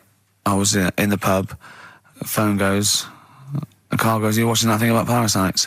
Right. I went, "No, I'm out." He went, "Oh, fella with a maggot in his head." Fella with a maggot in his head? Yeah. And they go, "Oh, no, he's pulling it out now." Oh, God. I said, "Well, I'll get it. I said, "Yeah, see you later." About 5 minutes later, I get a message on my phone. Beep, beep. I look at it. It just says, "Oh, no, there's a fella with his fish up his cock now." There's a fella with a fish up his cock? Yeah. Right. Okay. Do you want to explain that, Karl? Is it one of those little ones that swim up if you're having a slash in the Amazon? Yeah. Yeah. That's weird, isn't it? But it was still like stuff like that. It started off with What does the fish do when it gets in there? Just sits there. Why? Well, what else can it do? No, but why does it go up there? Don't know. I didn't listen to that bit. There's a bit. It started off with a fella who had a bit of meat and got a tapeworm inside him. Yeah. And he grew it for however long, and then it came out at the end. It was about 7 foot long. On purpose? Yeah, he did it on purpose. Yeah, for the programme, right? I think probably slimming, isn't it? Well, I was thinking that could I mean, you're a fan of Waller. Could he purposely have about 8 of them? What, Rick Waller? Yeah, it's a good idea. Because they were saying how they eat, a lot of stuff when they're in you. They just eat. Well, they take enough so you don't die, and nor do they. Yeah, but I mean, you've got to keep taking them out, haven't you? Because you'll still have the same weight because it's got to go somewhere. So you'll have them in you. What you got to do is let them eat your meal and then take them out. Do you think worm watchers will catch on? Yeah. So anyway, so that happened, right? And then there was a woman with a maggot in her head. A woman with a maggot in her head? Yeah, she went on holiday, it got in there somehow, and stowaway.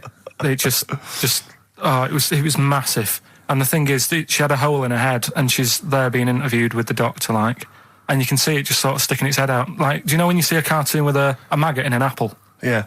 and it looks around like that. Yeah. Why didn't they just take it out there and then? I think they could have done, but the doctor's messing about. It's like, well, it's good for the show, isn't it? And they left it in there. Right, that's libelous. Well, that is libelous. But I found it weird. Why not just grab it? Wait. Because there must be a reason. There must be one of those medical reasons that you don't really know about, Karl. Right. And another bit. This was the best one. Right? Grab it. Right. There's this fella, and he was on his bike, right, cycling to work or whatever, and he sort of sees this thing in the corner of his eye. Right? Literally in the corner of his eye. Or you mean he saw? He just said he saw in his peripheral vision. Okay, yeah. Thought, what's that? Yeah. So he thought, oh, doesn't matter, whatever. And he stops off at a cafe, right? Get a little scone, a tea or whatever. And he goes in there and he's sat down, and the waiter comes over. He says, "Yeah, what do you want?" He said, "I'll have a scone and a tea." He goes, "All right then." So he goes to get it, comes back. As he puts the tea and the scone down, his face is like, "What is that?" Right, like a look of frightenedness on his face, right? Drops the tea and legs it. So the fella's going, what? So he legs it after the bloke and goes, "What?" And he says, oh, "Something came out of your nose. That was massive." Sorry, something came out of the guy's This is all true because people would have watched it, so don't start saying it didn't happen. Hang on, I just need to clarify. The guy on the bike... I don't believe he ran away. I don't believe he legged it. I don't believe he had a look of frightenedness on his face, and I don't believe he said something massive came out your nose. And I don't even believe he had a cup of tea in the scone. These are the things that I think are embellished. But who had something coming out of his nose? Was it the guy serving the scone? The one who was on the bike who ordered the scone. Yeah, but what was it? Came out of his nose. Yeah, what was it? Came out of his nose. Right. So he goes home and he thinks, I've got to sort this out because it's not good and that. So he. But what? No, it was out of his nose. So you mean it poked out of his nose? It didn't come out. It just said hello and then it. It was like the maggot in the head. Yeah, he just popped his head out, had a look around, and went back in. Why did the bloke drop the tea and run? Well, it's weird, isn't it? All right, so he goes home. He goes home and he goes, oh, God, you know. So he sits in front of the mirror and he's sat there waiting. This thing comes out. Again, sort of looks round, goes back in again. So he goes, oh. No scones. Right? No, so he goes, I've got to sort this out. He goes to the doctors, says to the doctor, I've got something up my nose. It just keeps coming out and having a look round, going back in. Didn't say that. The doctor's like, oh, I haven't heard of that before. Right? Didn't say that. So sat there. He does it again. The doctor looks, frightened again. Runs away? Yeah. He's got a look of frightenedness on his face. He had a look of medical frightenedness. He dropped his stethoscope and legged it. No, he said, I know what it was. So what? So you got a leech up your nose. He had a leech about that long. What's radio? Well, how long's that? 4 inches. 4 inches coming out of his nose. Next time it stuck its head out, he grabbed it, pulled it out. That's horrible, though, isn't it? Isn't it? Can I just remind people, just let people know, when Karl was saying it was about that long and Ricky said 4 inches, he was using his fingers. Oh, yeah, he didn't have his... No. There's nothing else there. The fella out, no. So he had a leech up his nose. How did he get a leech up his nose? Don't know, again, I'm not that bothered about that bit. All the footage and stuff. Oh, play a record. Brilliant programme. Yeah. It's just the same. He just sees that. He gets fast. He doesn't read on. His education is just sound bites and self-embellishment in his own head. Yeah. Well, it's like he gets all his news from Ananova and he just reads the headline. Yeah. And he just doesn't bother reading it. But he considers that education. He gets annoyed if you think that more information is useful. Don't get going on that, because we'll talk about that later. If you're going to start having a go. Right, okay, we're going to play a song now, and I'm going to tell London Karl's confusion over evolution. Right. Are you two? Oh, brilliant. Sweetest thing. 104.9 XFM, 104.9. U2, the sweetest thing on XFM. Ricky Gervais, Steve Merchant, Karl Pilkington. So, we're with Karl in the week. So, what can we do this week? I was saying, well, don't do Rockbusters. That's dead in the water. I hope the listening public agree with me. He's going, well, I want to teach you stuff again. Remember what I taught you last week? I went, no, no idea. Were you joking? I went, no. And he went, Ivan the Terrible gouged out a fella's eyes. Yeah. He actually said Ivor the Terrible at the time. Yeah. So I can't remember. This was a man who had built something for Ivan the Terrible, and then but his idea of education is telling someone something that knows more about the subject than him, so they can correct him when he's telling them it. And so I said, well, I don't know. And he gets annoyed that me and you are dubious against monkeys who perform bank robberies. And he goes, but you believe in Newton.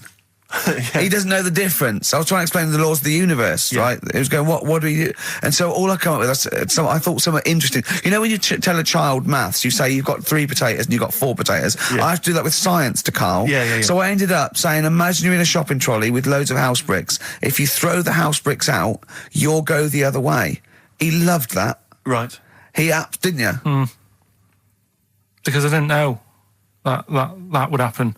And it's sort of useful to know. It sort of explained a bit to me and stuff. Yeah. Right? And that's why I like doing stuff every week. I think listeners go away going, well, I didn't know that. Do you know what I mean? Karl told me something there. They forget it instantly, just like we do. We're friends of yours and we forget it instantly. No, the annoying thing with you is, Steve, not so much, Ricky, at least he'll listen now and again, you'll just dismiss stuff straight away. I told you loads of stuff yesterday, I taught you loads of stuff. But Karl, what you consider education... hang on, what you consider education, I consider tittle-tattle. Well, it's not education. Do you know what I mean? You seem to think it's education. It's just kind of gossip, stories you've sort of half read. Right, all right. Example of yesterday. Goldfish have longer memories than people think they do. Yeah. You said no, it's rubbish. No, we didn't. We said, where'd you get that from? We said, oh, really? From? Yeah. There's not enough information there for it to be educational. Because what you've said is also relative. I don't know. Because that as a statement, it has no objectivity. Goldfish's memories are longer than some people think. That isn't a fact. Exactly. Because we don't know how long do people think a goldfish's memory is. Do you see what that isn't a fact? Whereas Newton's laws of physics and the universe are. Right. Yeah, but it was just a little thing.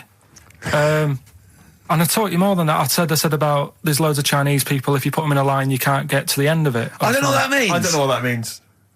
There's loads of Chinese people. We know that, but what? If we put them in a line, we can't get to the end of it? We just say there's about 1 billion Chinese people in the world. But what really annoys me is, right, I read something on the internet the other day, because I'm always trying to learn stuff. Yeah, no, you are. I know you are. Right? Yeah. And you're having a go at me because you're saying, well, what does that mean? Yeah, there was a report on, I think it was Ananova or BBC News website. It said, the world may end in 32 million years. Right, first of all, it says may, it doesn't say it will. And 32 million, who's going to argue with that? And yet they're allowed to put that on a website. You're not having a go at them. No, but you didn't read on. There's more information. That wasn't meant to be a newsflash to worry people. That was like, oh, scientists have discovered that possibility. That was just like. Yeah, but again, possibility. No, but Karl, but there's other paragraphs that you haven't read. You see, that'll have to give explanations as to why they think that might happen. So therefore, it becomes a news item. It becomes educational. It's not just the headline, the bullet point. The headline's just supposed to draw you into the story so you read on. Yeah. That's not all the information. But then I was trying to come up with things to excite you, and I realised that I was opening a can of worms. I was trying to come up with facts for him. He was going, give me facts. So I said, oh, okay, why can't an owl, why does an owl have to turn its sort of head 180 degrees? And I said, it's because the eyes are so large, it has a huge focal point for its sight, that they can't move within the skull, right? And he went, well, why'd they do that? Why didn't they just do it, give them normal eyes, and then after I've turned their head? I went, what do you mean? Why didn't they? He went, well, whoever did that. I went, well, it was evolution. He went, it's like giraffes. I read the giraffes grew their necks to eat food. So they didn't grow their necks to get the food. The ones that had upshots lived longer and so got the food and passed on their. He went, yeah, but why didn't they just give them wings? I went, why didn't who just give them wings? He got angry and went, whoever gave them the necks. His understanding of evolution made me fall on the floor. Who do you imagine is they? Because you don't believe in God, do you? So who is it you imagine is they? Well, whoever made us sorted us out. Who? I don't know, it just happens, doesn't it? Yeah, exactly. Well, there's no will to evolution. It's natural selection, isn't it? I still don't get it, though. We talked about an hour, didn't we? I know. Yeah, but to be fair, I watched as Ricky tried to give you actually what was quite a concise and educated version of evolution. He tried to explain it to you, and I have never seen a person lose interest quicker. But I tried to use actual fact, then I tried to use metaphor and analogy, then I showed you some computer programs to show what biofeedback is and everything. I tried all these things, and Steve's right. You were looking out the window. Have you ever spoken, Karl, to someone who's got Alzheimer's disease? And you try to explain who you are, and they're listening, and then that's what you're like. It's extraordinary. But listen, seriously, I went home, I found this book, I found a couple of facts which I think are more up your street. Evolution, a little bit complicated, a little bit big. But this one, I think we may have mentioned it before, I think you'll like this. This is from a book of facts and trivia. The Egyptians trained baboons to wait on tables. That's interesting to you, isn't it? Yeah, that's pretty good. Yeah. Have you got any more there? I'll see if I can find he's interested. Yeah. Can get the staff. That did happen, You pay peanuts, that definitely happened, you get monkeys. And then what did they go off and do after that? Well, it doesn't say. So I love the fact that he thinks, right, okay, so in his mind, it's now the monkey going, it's 5:30, I'm off, you know I was going early today, and they go off maybe dancing or stuff, or they come in late. No, I assumed what you meant there is that was their first career move, and then they went on. It's like actors waiting to be discovered. Play a record. Just one more before you play a record. Oh, man. You'll like this. Peter the Great, you ever heard of Peter the Great? No. Okay, well anyway, Peter the Great had his wife's lover executed. You'll love this, Karl. Right, so his wife had a lover, he had him executed, and he put his head into a jar of alcohol, and his wife had to keep it in her bedroom. Do you understand? That's every time every morning she'd wake up, and there was her lover's head in a jar. Who took his head off? He took his own head off. Play a record. Play a record. She had a lover, and never mind. Never mind. It couldn't be any more concise. Mad World on XFM. We just had a text, Rick, from Andrew Barnes. He says he watched the same documentary, it would appear, as Karl did in the week. And he says here, just to clarify, the leech nose man got it up there when drinking from a muddy stream. And he goes on, one can only imagine the frightenedness he experienced. Karl. Explain to him once more what happened with Peter the Great. All right, so we've got Peter the Great. Yeah. Okay. And his wife had a lover. That's another man. Another man. Not Peter the Great. She was having an affair with someone else. Right. And Peter the Great, he found out about that. Okay. Yeah. So he sliced off this bloke's head. He killed him. He executed him. Right. You with me so far? The fella who she was seeing for a bit. Yeah, there's only two fellas involved. There's two people involved. One's Peter the Great, the other one's not. Right. The guy that's not Peter the Great, Derek the terrible, Derek the rubbish. Yeah. Right. He's having an affair with Peter the Great's missus. So Peter the Great slices off his head, puts it inside a jar of alcohol to preserve it, and puts it in his wife's bedroom. So every morning she wakes up, she sees her dead lover's head. You'd have thought he wouldn't have wanted to remember, wouldn't you? Oh. Best bury the head so she don't remember. Well, it was a reminder so as not to put it about. And did it work?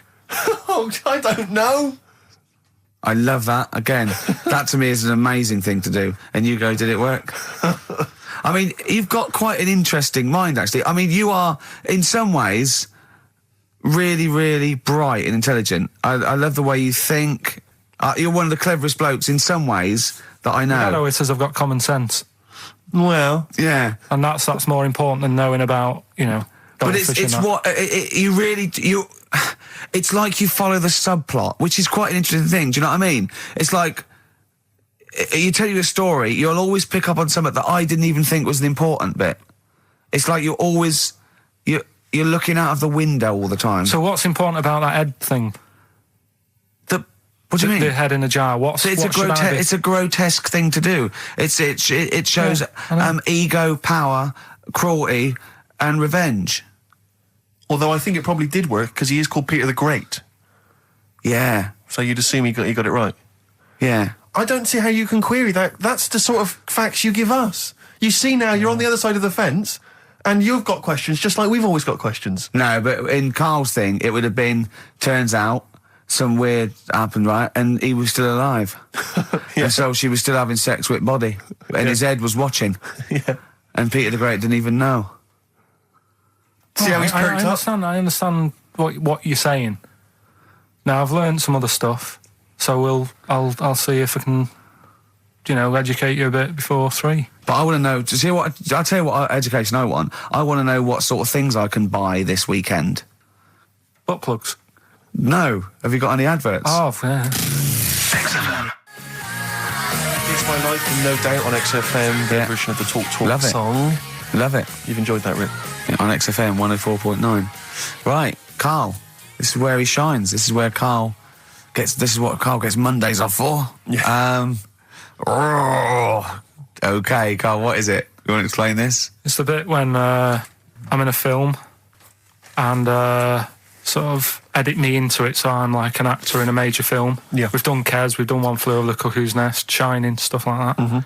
Mm-hmm. This week, it's A Few Good Men. Brilliant film. With Jack Nicholson and that. Yeah. So you listen to this, and we'll give the question later on, probably. Let's give it after this. All right. Yeah, we'll give it after we've heard the clip. I haven't really got one sorted, but I'll think of one whilst it's on. So have a listen to this, take everything in, and then the question at the end. So it's a scene where it's the court case. Yeah. All right? All right. All rise. Call your witness. Yeah, he's just coming now. All right, Jack. Colonel. What? I'd appreciate if he would address me as Colonel or Sir. I believe I've earned it. Defense counsel will address the witness as Colonel or Sir. All right. All right, Colonel. Bit smart today with all the army stuff on. You ever served in an infantry unit, son? Nah. Brother did. He was in the army. Got kicked out though, because he went for a packet of fags in a tank. Weird that, isn't it? No, it's not. It's tragic. I wouldn't say it's tragic. I'll show you something tragic. I always carry this book around with me. I always show it to people. It's got like the top 50 weird people in the world in it, right? It's all sorts of weird stuff in it. Look at this one here. It's a fella, right? He's got 2 heads. And the weird thing is, right, is the top 50 weird people in the world. He's at number 50, he's got 2 heads. Right? Makes you wonder what's going to be at number 1, doesn't it? Are these really the questions that I was called here to answer? No, but look at it. Imagine if you were his mate. You wouldn't get a word in edgeways, would you? If you maybe didn't have any friends. Probably right, they say, don't they? They say 2's company, 3's a crowd, so... Please tell me that you have something more, Lieutenant. Yeah, I got loads more. For this fella at number 36, look at him. 3 legs. Little fella with 3 legs, right? Guess what his job is? My answer is I don't have the first damn clue. Well, I'll tell you. He's a juggler. I beg your pardon? He's a juggler. This is ridiculous. I know it's ridiculous. You're probably thinking what I'm thinking. Why wasn't he a footballer? Be great at keep you uppies and that. I'll answer the question. You want answers? Yeah, it's just that I'd like to know the truth. Because you can't handle the truth! Gentlemen. Well, I've paid for the book, so I think I'm entitled to know why I don't give a damn what you think you are entitled to! You better get somewhere fast with this, Lieutenant. What about this one, then? This lad here, he's 12 years old, he looks 48. What do you think? No. Why not, though? You said you didn't want to know any more about the juggler. You didn't say you didn't want to know I know what more I about said. I don't have to have it read back to me like All right. Lieutenant, do you have anything further for this witness? Well, just wanted to know if you thought Mr. Webfoot at number 42 should have took up swimming, but... Absolutely. And you'd say that now, wouldn't you? Forget it. Well, I don't know what to say, really. That's Karl Pilkington in the film A Few Good Men with Jack Nicholson, acting alongside Jack, and I have to say, giving him a run for his money. I think Karl is a really good actor. I genuinely think that. Should we put him in something? Yeah, definitely. Okay. Right, what's the question? What's his forte, do you think? Just sort of playing that sort of stuff. Okay. Deep stuff. Yeah, okay. Yeah, so we can sort that out. Think of a question there out of that little lot. You've not got one? Well, I've got... What, it was at number 36, whatever it was. What was it? Don't know. Let's. It was number 50. It was number 50. Yeah, all right then. Okay. Yeah, who's number... what... Yeah. Well, yeah, what was odd about the guy who was at number 50 in the 50 weirdest people list? And just text in 83 XFM and put your address on there as well and that. What prizes are there, Karl? Loads of stuff. Yeah. Let me just have a quick look. Oh, that's actually not bad. There's Lord of the Rings on there. Michael Palin's Around the World in 80 Days. If you've not had a chance to see that yet, it's been repeated about 80 times. Look Around You, which is an excellent show. That's it's funny. brilliant. I've seen that.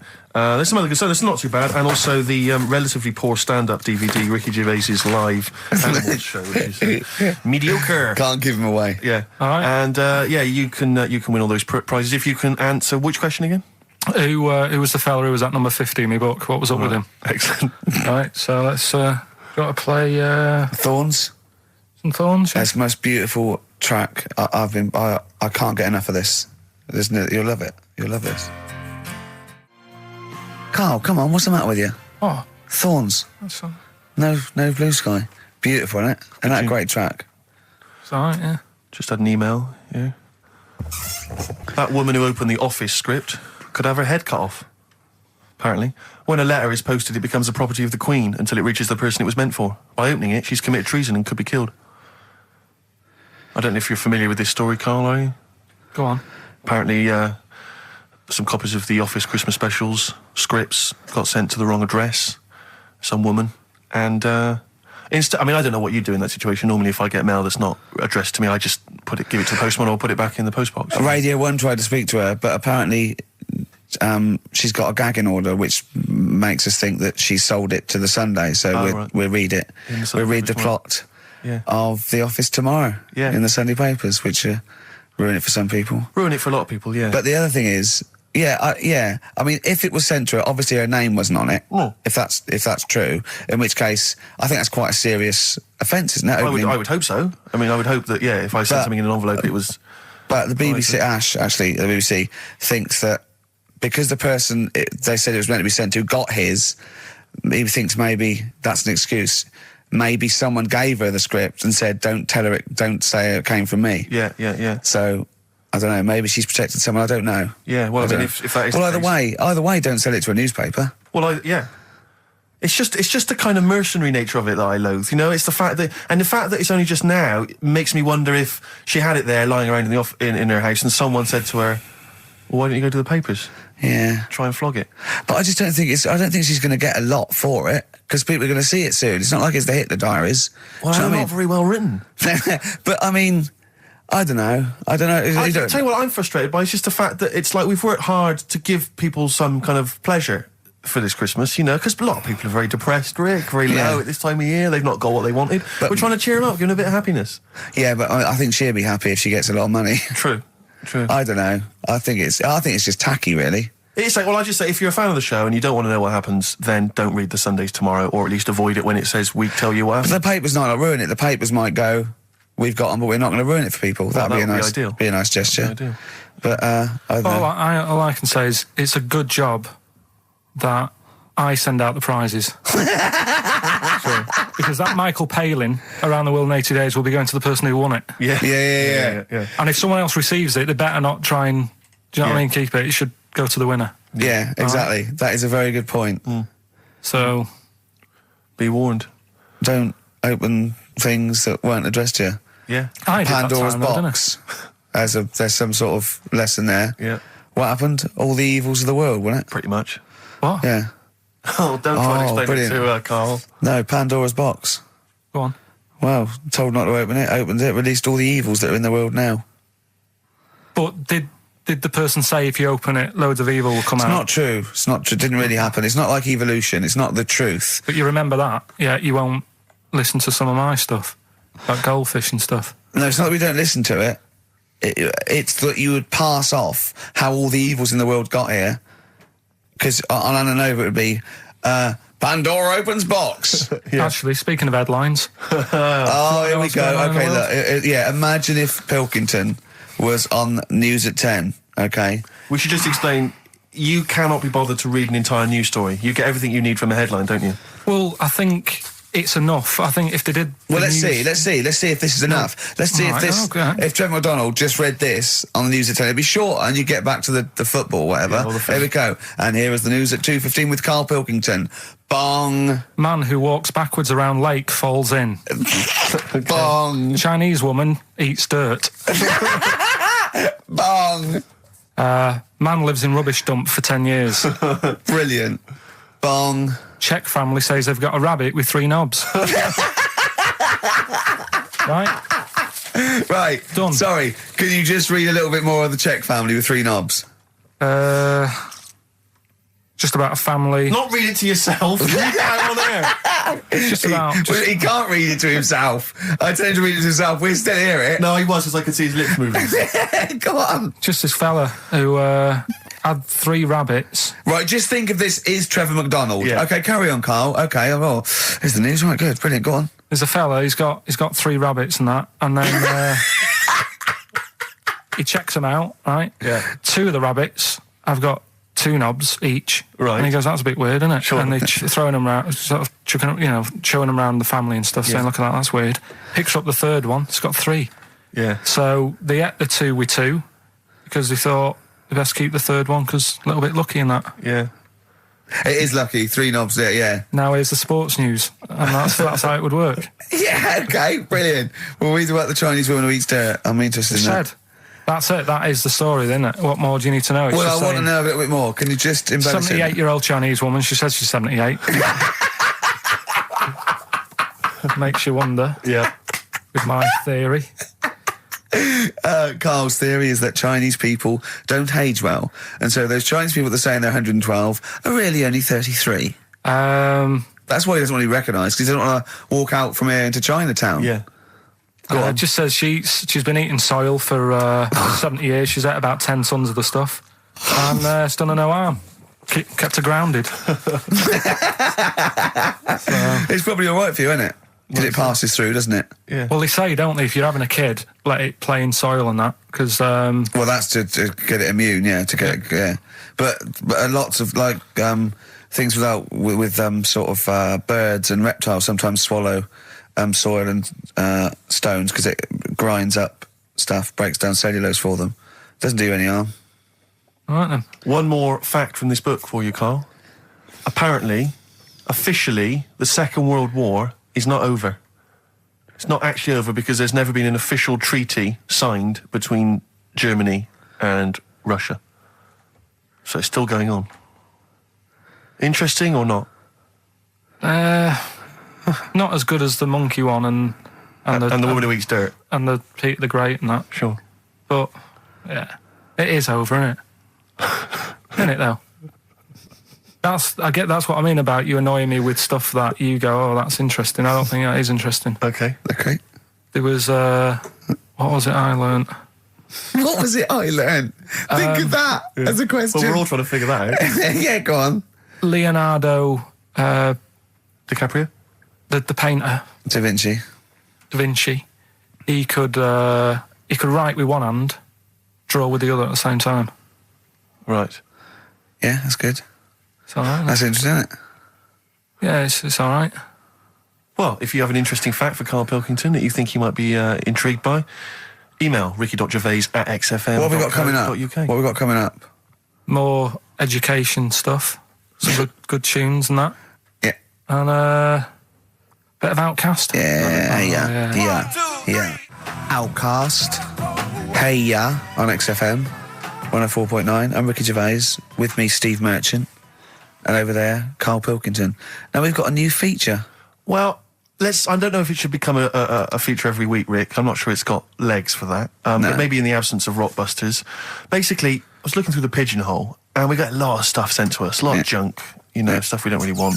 Yeah. And a lot of people, for some reason, they send us... Begging letters, a lot of that. We get sent a lot of CDs by people, bands, artists, who have not yet been signed. Maybe they've knocked something together in their bedroom. They got a band... And they just, for some reason, they want our feedback. They want us to sort of give them some thoughts on what they think, where they're going wrong, stuff like that. And I just thought, I was having a clear out, and I thought, why not just give them a little chance, Yeah. Just throw them a bone, Rick. Honest critique? Honest critique of some of the artists that sent us stuff. Okay, go on. These are bands that have not been, they've not got a record contract. This is exciting. Okay, name the 3 bands first. We'll go through them individually, and I'll hear a little snatch, and then I'll get your opinions, both from you, Rick. I know you've been in the music business, you've got a good general knowledge of music, you've got good taste. Big time, and also big time. Karl Pilkington's views as well. Yeah. we know what to think of them. So this first band is called Kellerton Road. I'm sure they're very excited. As I said their name then, they probably can't believe it. They're phoning each other now. They're getting so excited. All friends are phoning them now. Yeah, Turn exactly. your phone off. They can't people in this believe band. You don't want to... Yeah. Well, okay, then. Kellerton Road. Kellerton Road. Play a track from them. So that's Kellerton Road. I think that's a track called Secretly. And looking on the back here, there's 6 of them in the band. They all pretty much look the same. They've got the long hair, the usual sort of look. What do you make of them, Rick? All right. Yeah? Quite like that? Good, yeah. I mean, bit generic. The chorus is a little bit simplistic. But I like good production, good Reminds you musicianship. of something maybe like the Thrills, that sort of thing? Yeah. I mean, yeah, good. Jukebox or junk box? What's a junk box? It's just, I'm just trying to make it sound snappy. Jukebox or junk box? Don't. Because you haven't got it. Don't ever... Stick to what you're good at. Okay. What, being sexy? Just sort of watching Doctor Who and stuff. You like that, don't you? Yeah, I love it. Okay, then, right, what's the next one? So, well, let's just ask Karl Pilkington's opinion. Karl, what were your thoughts? Yeah, it's all right. Yeah? Yeah. That's it, is it? Yep. Is that why you're no longer right for the enemy? Go on. So what's this next one you've got for us then, Karl? Toffee. Toffee? It's called Born Depressed. Oh, dear. Brilliant. Is it about you? There we go, I quite like that. Yeah? I sort of a bit glammy, bit underground. Yeah. What do you make of the name, Toffee? I don't like the name. It's not great, is it? No, but I quite like that track. Quite like the track. I'm just looking at the CD, they've made it themselves, and basically the band feature on there completely nude. Oh. What do you... Well, we know what we think of that. What do you think of that, Karl? I'm happy with that. Let's have a look, though. Have a look there. Well, that's no point, is it? There's quite a lot of blokes and there's one naked lady. Just having a look, though. Yeah. What are you looking at the blokes? What are you looking at? Why are you looking at the blokes? Knob. Just having a look. But you look at their knob. I can see by the way your eyes are looking. I'm looking at the woman's knob, though. Well, she won't be happy with that. No, that's a bloke, Karl. Yeah, that's where you've been going wrong. Yeah, that's the woman. Yeah. Yeah, that's what I was looking at, that one. The woman's knob, so that's all right. Yeah, good. So Rick, hit parade or shit parade? I don't know if it's going to be... I don't think it's going to be a hit yet, because I haven't got backup, but I think we're looking more about whether they get... A record deal. Do you think they deserve one? Yeah, thumbs up for both of them. Okay, excellent. Well done. All right, well done. Karl, play the last one then. What did you make of it? Sorry, we didn't ask your opinion. We weren't interested. Like to see him on CD UK. Just like that on the CD cover. Okay, okay. And this last act, I think, is this right? Picture Centre? Yeah. Picture Centre. Picture Centre. My favourite. You like that? Yeah, that's my favourite out of all of them. Good, there's a bit of Amy Mann in there. A little bit Cocteau Twins. Yeah, no, really good. I really like, really good, really intriguing, that. Karl Pilkington? Yeah, it's all right. If you didn't like it, what would you say? It's weird, though, isn't it, music? No, do you know what I mean? It's like, it depends what you're doing. Do you know what I mean? That's all right. If you're just having a game of crib or whatever, it's just on in the background. That's the thing with music. I don't think you can sort of slag any of it off. It's times, and it depends what mood you're in and stuff. Yeah. So this is a pointless feature. It's a pointless feature. We'll do it I again, didn't come up with it. No, I don't. All right, don't slag it off. Okay, we'll do that again then. I was quite enjoying that, but okay. No, do you understand what I'm saying? Well, that it's not worth having an opinion about music. Well, I'm not that bothered. I'm just saying... Imagine if he was on the panel of Fame Academy or Pop Idol. Yeah. That'd be great. He'd go along, and Nicky Chapman go, yeah, you've really improved. I really like that. I don't know what you're wearing. Dr. Fox, you were hot, baby. I loved it. Like your legs, like all your boobs and all that. Brilliant. Come to Karl. Not bothered. All right. Yeah. Brilliant. No, we'll keep it up, you know. Play a record. Yeah. Oh, come on. This is my favourite. Can I change? Well, this is my favourite out of all 4 of them. Lynyrd Skynyrd. Yeah? Yeah. Slam dunk this puppy. Jet and roll over DJ on XFM 104.9. All right? Karl, just an email, a question for you. Can you please let me know which school Karl went to? What school do you go to? Cessav. What? Cessav. Cessav? Yeah. What does that mean? It was on Cecil Avenue. Cecil Avenue in Manchester? Yeah. It's just he says, I'd like to know so that I don't send my kids to the same place. He also says, P.S., does Karl look like Gollum in Lord of the Rings? Yes. He does, doesn't he? Yeah, that's very good. Yeah, in fact, I was just putting a little bald wig on you, wasn't I? Like he needs one. Yeah. So, if you just want some to of the fun and games we have when the songs are on. Yeah, Did it hurt? Just a little bit. The bit that worried me is when you said, let me just staple it. Yeah, well, I was trying to get it under your chin because it looked funnier. And he was scared. Oh, I saw it. Do you remember I did that thing with the tea towel? Have you told Steve about that? I don't think I have. It's not something I'd shout about, to be honest. Go on. Went round his place. And he said, oh, before you go, I must try something. Because I couldn't get squeezing hard enough. I can't, because I'm not strong enough to hurt him anymore now, or am I? I think I can take it a bit more than I could at the start. Yeah, so I wanted to squeeze his head more. So what did I do? So he said, just hang on, I've got a tea towel. He brought a tea towel in now. I need something sort of long and thin. What can I get? He's asking his girlfriend, where's that there? Comes in with a spatula, right? He puts the tea towel on my head and manages to sort of put the spatula in and turn it round so that the tea towel is tightening on my head. Yeah. Using little pressure, would you say, from you? Yeah, just little. It's brilliant. It was like a tourniquet, and I just turned it a little bit, and he screamed almost straight away, didn't you? It hurts. But why did you think that was good? When would you need to use that tool? I knew. I did it on my other bald mate, Rob, who was over, and he screamed as well. Because he just put a tea towel round, like a little bandana, just stick the wooden spoon down the back, just turn it, and it's even half a turn, isn't it? And it really... Hopefully children listening will be trying that on their friends. No, they won't. Don't try that at home. I've got another fact for you, Karl. It might be of interest to you. It's the final one. The ancient Babylonians had few... What? Can I just stop you there? What's a Babylonian? My head's gonna burst. What do you mean, what's a Babylonian? I've never heard of one. No, but we'll work out. What's an Evertonian? Someone who supports Everton. Well, or from? From Liverpool. Yeah, so what's a Babylonian? He's from Baba.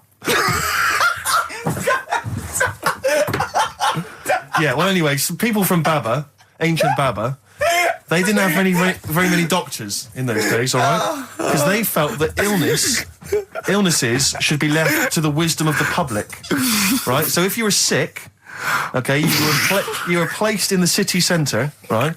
And then a passerby... Outside Baba. Outside Baba. And a passerby who had suffered from the same ailment or who had seen it treated in the past, they would pass by, they would give them advice on how to be cured. Do you understand? So there'd be no doctors, just people passing by would see, they'd say, what's wrong with you? And they'd say, well, blah, blah, blah, I've had the same thing, here's some advice. And pedestrians were forbidden to pass such an individual without inquiring about the complaint and prescribing for it if they knew how to. So hang on, so there's someone ill. Yeah. It's outside the town hall. Yeah. People walk past, go, what's up with you? They go, oh, my foot hurts. And they go, you've got to do this to get rid of that. Yeah. And were they ever right? Well, what do you mean? Were they ever right? Well, how do we know? What are you telling me? What? What have you just told me? What am I meant to take from that? You just said strangers sort of say, you've got that wrong with you. I think he's sulking. I don't think he's ever going to take anything we tell him again because we don't. No, but I don't like the fact that he goes, monkeys can do armed robberies, and we go, no, they can't. I don't understand what the problem is. But how is that different from telling me that a Chinese woman ate dirt? How is that not the same sort of thing? Because that's weird. Someone sat in Trafalgar Square going, I've got a headache, and I go take some Nurofen, isn't shocking. I'm not a doctor. I've given him a bit of advice. But neither is the dirt lady. She's not particularly interesting. Neither of them are particularly interesting. I'm just trying to give you an example of the same sort of drivel you feed us every week. Would you sort of have tea round at her house? It's weird. The Chinese woman. Right, so it's weird. Okay, now we're getting somewhere. It's weirdness that you're interested in. See, I thought that you were actually interested in sort of interesting sort of stuff. But if it's weird, it helps. If it's weird, it helps. Yeah, I mean, it doesn't have to be major news. The other day there was something about this fella who I think he wanted to be an actor, right? And he was trying all his life to be an actor. Couldn't get a gig anywhere, right? So when he died, he said, right, I'm going to leave all my money to the theatre as long as that theatre uses my skull in that play they do with the head. Hamlet. In Hamlet. So that's that sort of news, and it's weird. Right. What money did he have if he'd been a struggling actor? He had some money in that. What did he do? I don't know. That's what I'm interested in, what he did. Yeah, that's what me and Steve. Yeah, and that's what me and Steve are interested in, what he did, how he earned his money. So, because you were going to educate us this week with some interesting facts. Oh, yeah, come on then. Is that it, or have you got more? Well, that's weird. But that's not educational. You didn't give me his name, you didn't give me when, you didn't give me what theatre. No, but also to take from it. Do you know what I mean? If people listening and go, well, I'm a bit like that, it's like if you've got to be dead and have your skull on stage, that isn't the job for you. That's what I'm saying. If it takes that much, give it up, do something else. Right? What else have I taught you? I don't know. You haven't taught us, so you've never taught me anything. See, we'll just have to sort of... What, agree to disagree? Right. I don't know what you can sort of learn from this. Go on then. 7-Up, the drink. Yeah. Right. We're actually on air now, aren't we? Yeah, this is right, it. Okay. This is it, baby. This is a radio show that we're paid Forget for. That, then. Forget no, come on, 7-Up. It's not really...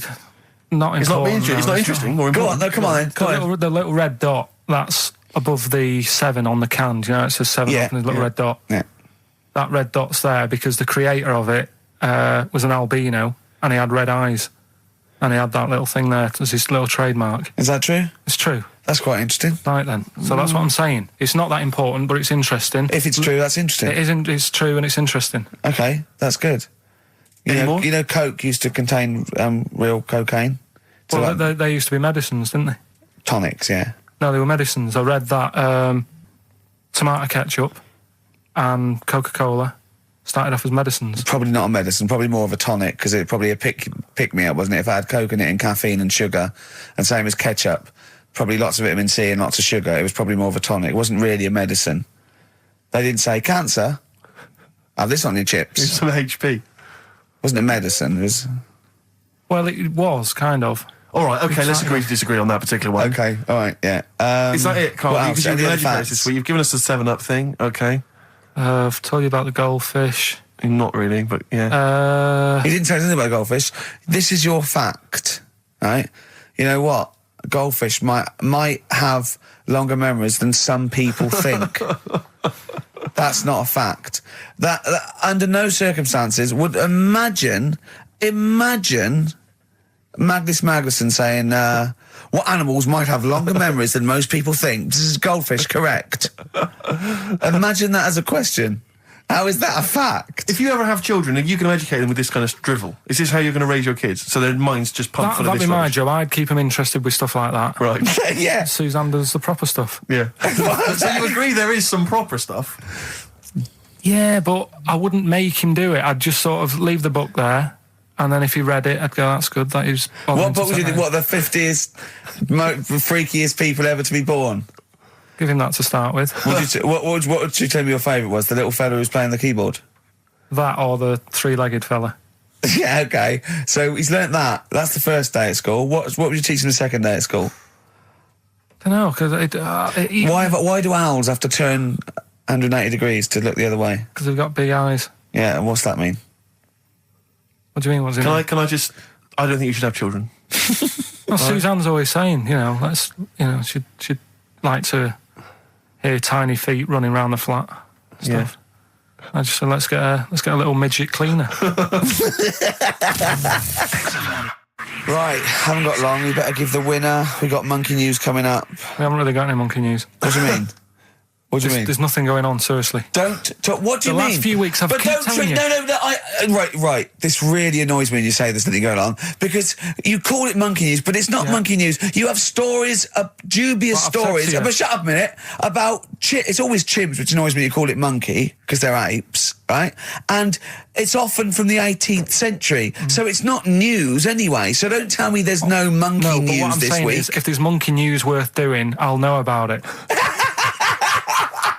And there isn't anything, so let's leave it. Right, okay, you are going to give me some monkey news, right, I tell you, I'm telling you, you are going to give me some monkey news, or we're not leaving. Right, well, my mum sent me some. Right. I got a little letter from her doing the usual sort of stuff, telling me what she'd been up to and that. It was a little thing about somewhere in Lincolnshire or something. Right, good. Do a bit of monkey throwing. God, what do you mean? Because some fella got attacked by one once. And sort of to remember him, on this certain day, they go, oh, it was today, wasn't it? And that fella got attacked by a little monkey and that. And the, something about chucking monkeys about. That's horrible. I don't know if they're real. I think it's just like to remember. All right. But that's the only sort of stuff that's knocking about out there. But it's not. That's not. I've got my mum and dad on it, looking all the time. There must be more monkey news than that. There isn't nothing. I mean, there's bits and pieces. There was a bit about Donna Rare, how when she has a kid, she's going to let a gorilla look after it for a week or something. But apart from that, it's dead out there. Well, I don't know what that means.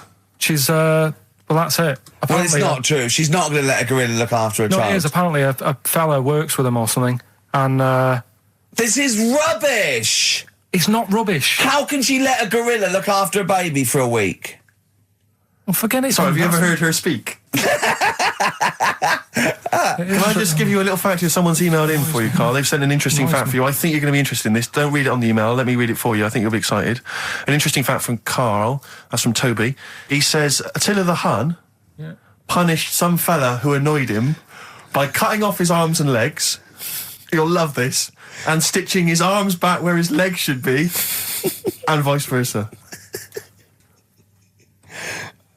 Look at his face. Look at a little smile that's just cracked on his lips. That is the kind of fact you've been waiting for all day, isn't it? So go on, again, so... Attila the Hun, right? Some guy he didn't like. He cut off his arms and his legs, and he stitched his legs on where his arms should be, and his arms where his legs should be. Look at him looking at his body, trying to picture it. Yeah. I'll let it sink in for a little while, then I'll ruin it for him. Karl, what are you thinking? I'm just picturing it. Right, he would have died. It would have been tokenistic. There's no way that person could have lived through it. So it was just for Attila the Hun's fun. He probably put him on a stick outside his gate or something. There's no way in those days that he could have gone through complete limb amputation and... So would he have wore a jumper for pants?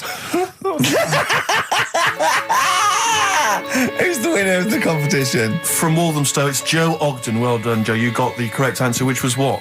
The fella with two heads at number 50. Number 50. Is that it? Are we off? Yeah, that's it. Yeah. All right. Cheers. More of the same drivel next week. Bye. Bye.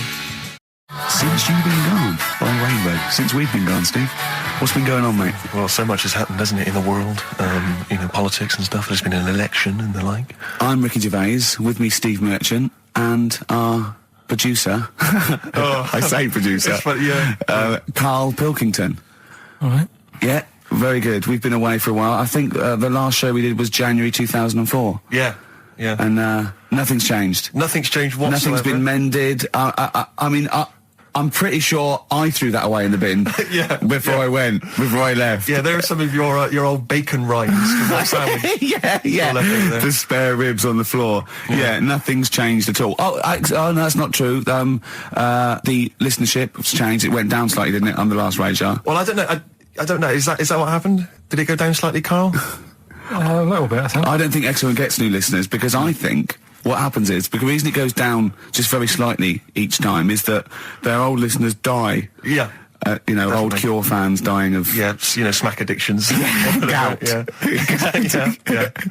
But anyway, I haven't listened to this station for a year and a half, so that's increased by 1, which is probably quite a high percentage. Exactly.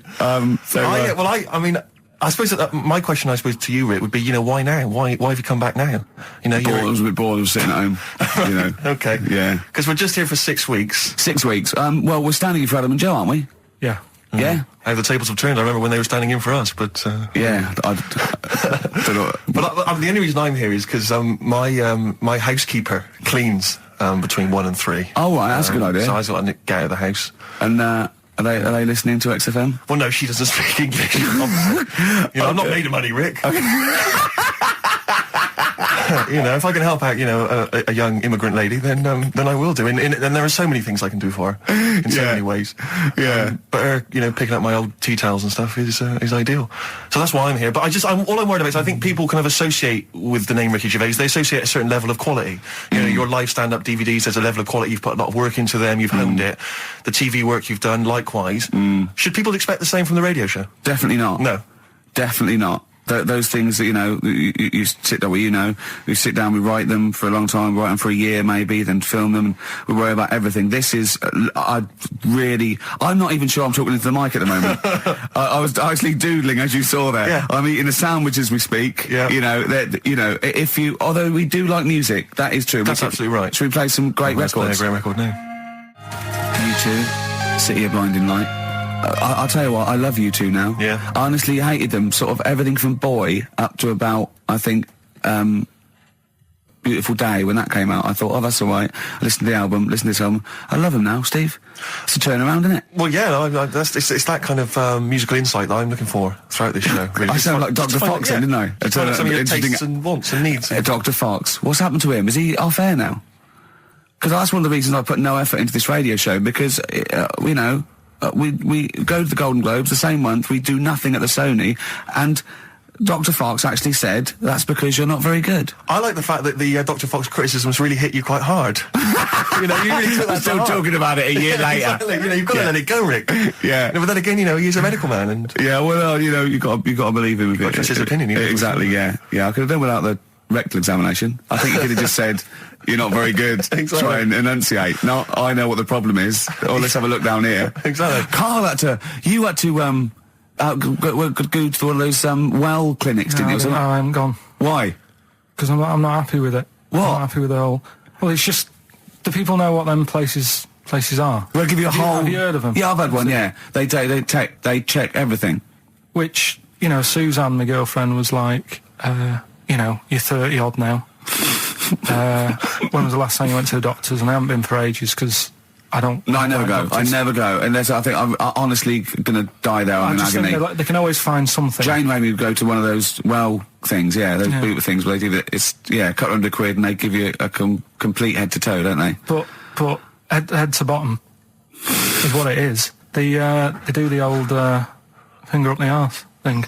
Now, what is that testing for? Well, I like that he said it quietly, because he's on the radio. You can't say arse. Yeah. Well, say it quietly. Say it quietly. Yeah. Arse.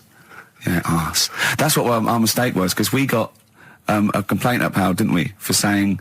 And I'm talking about a male chicken here, which is a cock, as you know. Yeah, okay. And we said that word, right? So if we'd have gone, cock, we'd have probably gotten away with it. You can get away with murder. If you just... Yeah. If you just whisper it very So go on then, yeah, so... I'm not going because I'm not having that done. I don't understand what you're going to find up there. That's your head. No, but why can't you just? I mean, it's the heart that I worry about the most. Do you mean that in a kind of romantic sense? No, I mean, like, you know, if they have to have a long finger, wouldn't they, to check that out? They go, "It's something wrong with your left ventricle." Yeah. Now, this thing about the doctors, they hold your testicles and they make you cough. Yeah, they don't hold the testicles anymore. They just put it sort of like by the side of them. And what's that testing for? I don't know. I think it's something to do with if you got something wrong with your diaphragm or something like that. You can't do it when they press there. I don't know. It shows them something. So it's not doctors having a quick feel. Right, so you can. Well, that's good, because do you remember when Karl said he's going to die of cancer? And I said, why? He said, I don't check me balls. I said, why? He said, I don't like the feel. So they feel it for you. They feel them for you, and you can just relax, shut your eyes, and think of England. But don't mess with them. What do you mean? You can do more damage messing about with them. Just leave them. And there's two anyway. You can afford to lose one. Yeah, I don't think that's the point. I think the point is it sort of spreads, doesn't it? You know, you've got to check the... I mean, I'm not saying, you know, if don't do it, because they spend a lot of money saying to people, you know, have a quick feel if you've got the time, what have you. But I don't worry about it. Leave it alone. Why, out of interest, why do doctors stick fingers up your arse? Check the prostate. Check the prostate? Yeah, because if it's swollen, it could lead to all sorts of problems. Again, they're not having a laugh, Karl. They're not going, hang on, look at this bald little mank fella. But there's no nice way. I'll feel his balls, stick a finger up his arse and send him home. 300 quid, please, on you go. What about me art? It's fine. And they're all laughing. Roger, Jeff, stand behind that two-way mirror. yeah. What's this? I'm not going anyway. So. Really? You're not going because you don't want... No, I'm not happy with that. It doesn't even matter. It's not the fact he's a stranger. If it was someone who I knew, it'd be just as bad. That'd be worse! Imagine that! At a dinner party. Oh, God. Oh, hello, Roger and Selena. Do you mind Roger, do you mind? Would you allow any of the celebrity doctors to do it, though? Dr. Dre, Dr. Fox, any of those? Doctor Who? I just don't understand in this day and age. Would you allow Christopher Eccleston to stick his big northern finger up your... Do you got a song on anyway? What? Beanie Siegel. I love this track. Oh, it's very urban for you, Rick. Beanie Siegel. Feel it in the air. Beautiful track, isn't it? Well, it's wonderful on a lovely summer's day like this as well, Rick. It's the ideal choice. Well done on that one. Well, I'm a little bit worried that if there are any new listeners, very unlikely, that they may be familiar with our work, but they might not know the wonderful little gem that we found just there, a little rough diamond in the mud. Yeah. Karl Pilkington. Yeah. Just working here, just working away as a little producer, a little sound man, wasn't he? Yeah. And he was, and we gave him his opportunity, didn't we? Mm. It's like Cinderella, wasn't it? Yeah. And he grasped that opportunity, didn't you, by the horns? And 3 years later, you're exactly where you started. So, good work. Got Mondays off now. Well, I thought maybe a useful way of introducing the mind of Karl Pilkington to our new audience. You use that term loosely. Yeah, when I say mind, I don't... Yeah. Yeah. I thought... Look at his face! Oh. There is a website. Have you got the website? Oh, there's address? a website that we just found. Right, Karl, what is the address? If you are unfamiliar with what Karl looks like... Please log on to this now. Log on to this website and stay tuned, but log on to the website because you'll see Karl's face, you'll see some of his pearls of wisdom. Yeah. Now, what's the address, Karl? Freewebs.com. www. Yeah, freewebs.com. Freewebs.com. Yeah, / Yeah. The K-man / The K-man. It's complicated. It is, yeah. Do it again. Say it again. But get a pencil now. They've all got a pencil now. Freewebs.com. One word. Yeah. / the K-man / Now, when you say dash, is it a dash or is it an underscore? Is it underscore? Is it in the middle of the word, or is it hover in the middle of the word, or is it at the bottom? It's just a line and that. Yeah, I know, but is it an underscore or is it a dash? Try both. He covered it down. Have a go. That's the sort of level we're talking about. Well, already you've got some insight into the mind of Karl Pilkington. Yeah, absolutely, yeah. But I thought what we should do is we could hijack... Imagine that! Imagine Bill Gates! Yeah, or a teacher in an exam. Pop down both. Multiple choice! Yeah. Yeah. Right, okay. But anyway, yeah, if you're a reader of the Weekend Guardian, you'll know there's this thing called the Q&A, which they give to celebrities and thinkers and the like. And basically it's a series of questions they pose to people each week, and it's the same questions, and it gives a little insight into people's minds, the way they think. So what thinker, philosopher is in this week's? It's the lead singer of Feeder. So, you're in good company, Karl. No, I like Feeder. No, fine. I love Feeder. So, Karl, I'm just going to fire a couple of these questions at you. We'll maybe drop them in throughout the course of the show, just to try and get a sense of who you are. So, here's the first question. All right, you got your thinking head on? Go on. You Wurzel. What is your idea of perfect happiness? What, for me, or...? Already? No, Ronnie Corbett. No, but what do you mean, like, what will make me happy, or for everyone to be happy? No, what would make you happy? Maybe that's the answer. Your idea of perfect happiness is everyone being happy. I don't know. What would make you totally unlikely, Rick, I imagine it's a 24-hour monkey channel on, like, the sky. Yeah. Okay, go on. A never-ending popsicle. Go on. I don't think I've had it yet where I'm, like, really, really happy with anything. Karl, I've never seen you really happy, no. No, but... when have you been at your happiest?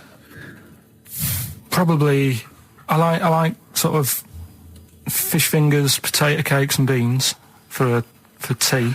Yeah. And you're not. Yeah. Right, well, let's move on. We'll come back to that one. Let's move on. I don't think you're aiming high enough for... Well, what would your answer be for that? When are you happy? What would make you happy?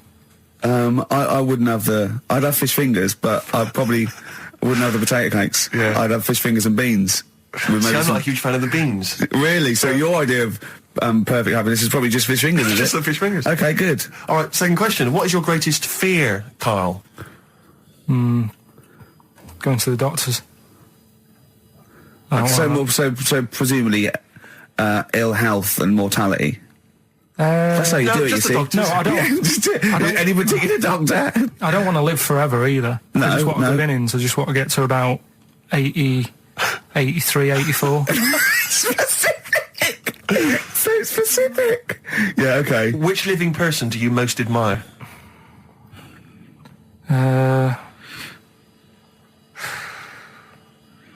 Which person throughout any time in history do you most admire? Winston Churchill's pretty good. You like him? Yeah, it's very good. He's Why? alright. Good answer. Because if it wasn't for him, we'd be talking German. I'm not that good at that.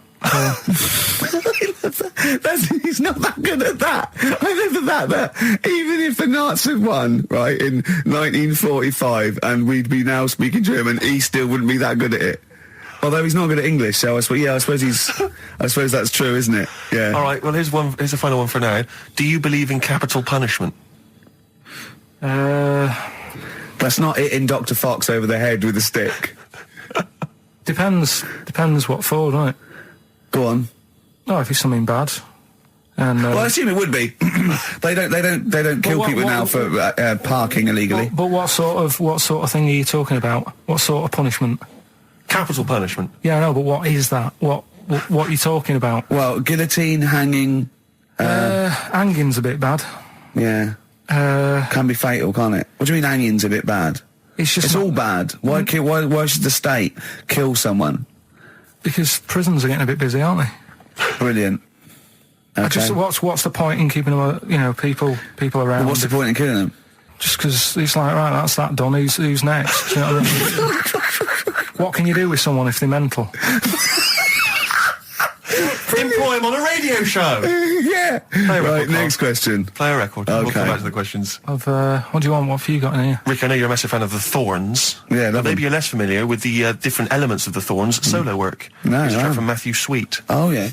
XFM 104.9, Matthew Sweet, and a song called In My Time. Ricky Gervais, Steve Merchant, Karl Pilkington. That's great, that. Yeah, just asking Karl some of these Q&A questions. This might be my idea of perfect happiness, being in a room with Karl Pilkington. Yeah. I just watch him look around. When you're talking, he looks at you, and it's like, when the owners say, it's like the cat can understand what I'm saying. Yeah. It's like he's on the edge of that. He's on the edge of that. You think he can, and I know he understands the words, but I don't think he understands the full impact. Whenever you say something to him, it might be something, a revelation or something, he always picks up on the wrong side. You go, well, that's not the important bit. Do you know what I mean? He always goes... It's a bit like having a 14-year-old French exchange student. Their English is not amazing. They roughly understand you, but they're trying to piece together what you're saying. Exactly. But it's great. You see, the thing about Karl is, and don't take this the wrong way, I like him because he's stupid, in a way.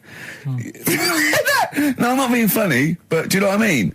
But even though I think he is considered stupid, some of the things he says, I think borders on I don't know what the PC term is, the retarded. Do you know what I mean, Karl? Anything in particular you're thinking of, though, Rick, when you think of... Well, he was talking to me the other day because I'm trying to write a show called Science, and he's sort of going to help me out with some of the research, and I want him to do something on the DVD for it, right? And he was talking about it, and he was talking about he says that in the future they reckon we'll be able to soon. He said they'll be able to take us into space, and it's going to cost us £150,000. He said, what's the point? There's nothing up there. He said when they went up there, right? He said when Louis Armstrong went.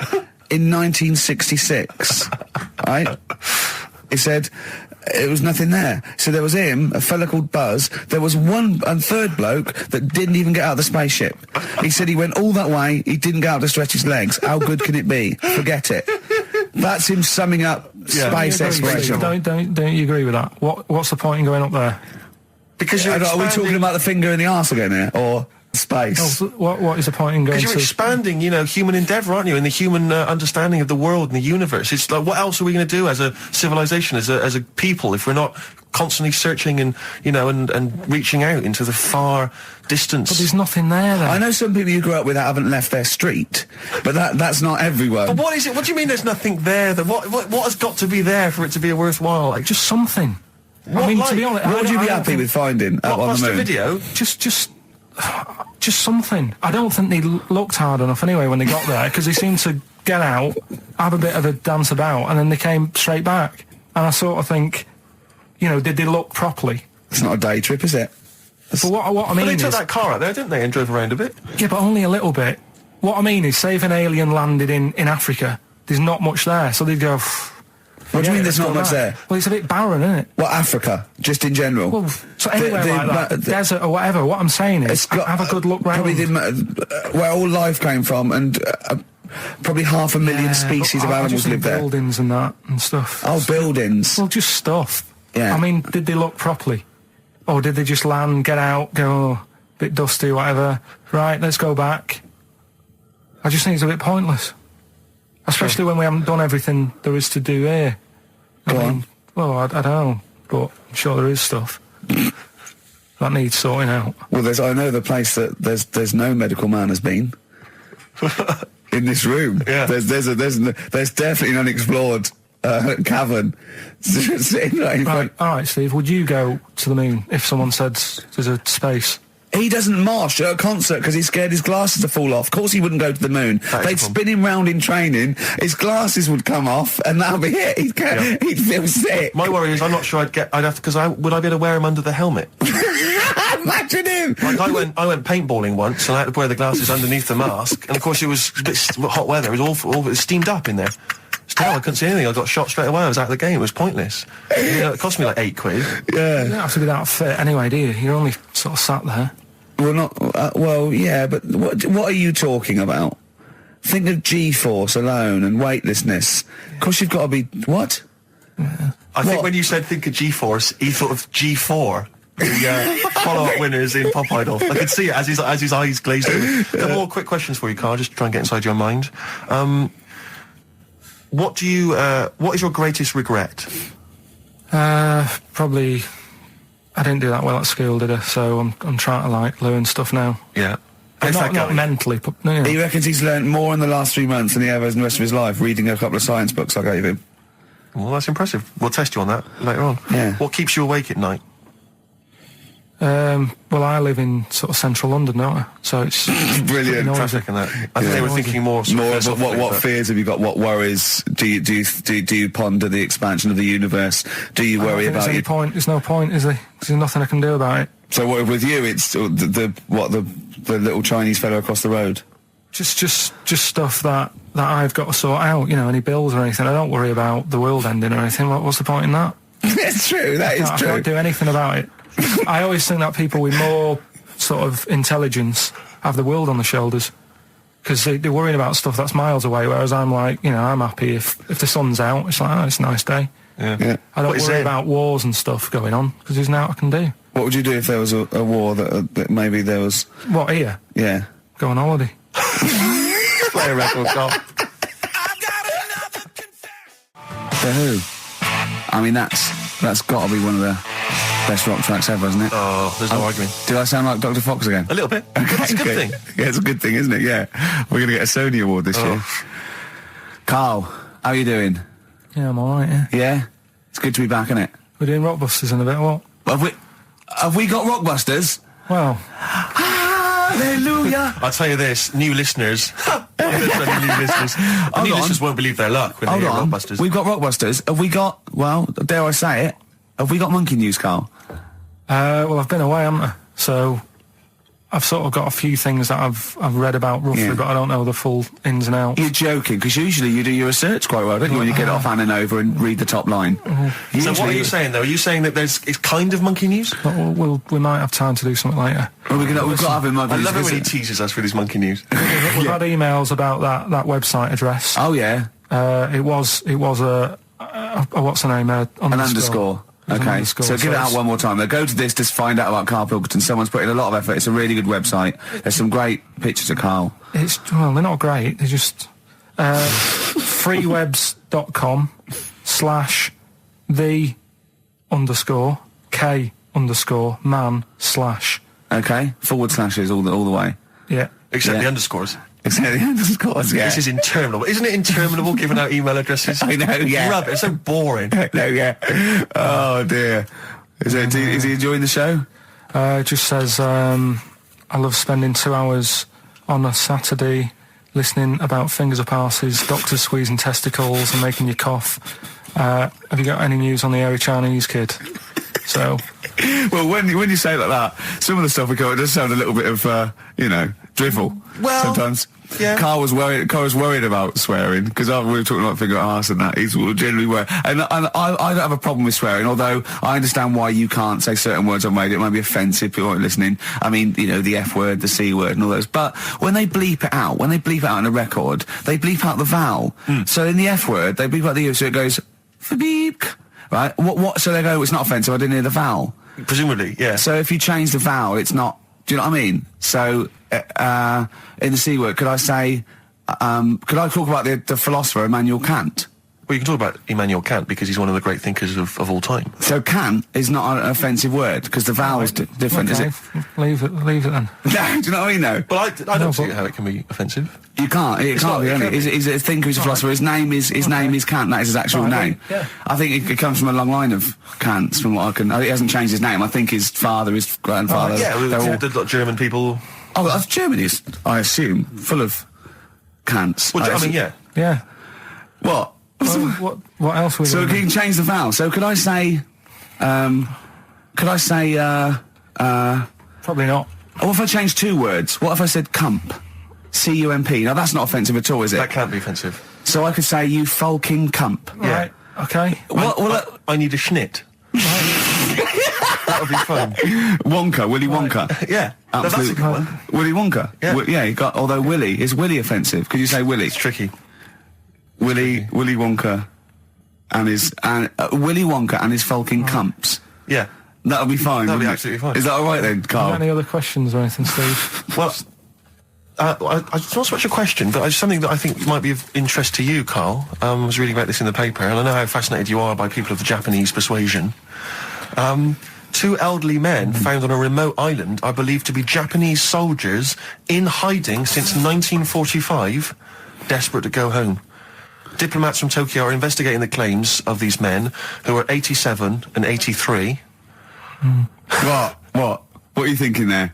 Well, no, go on. I know what you're thinking. Go on. Say what you're thinking. Are they that old, though? Why?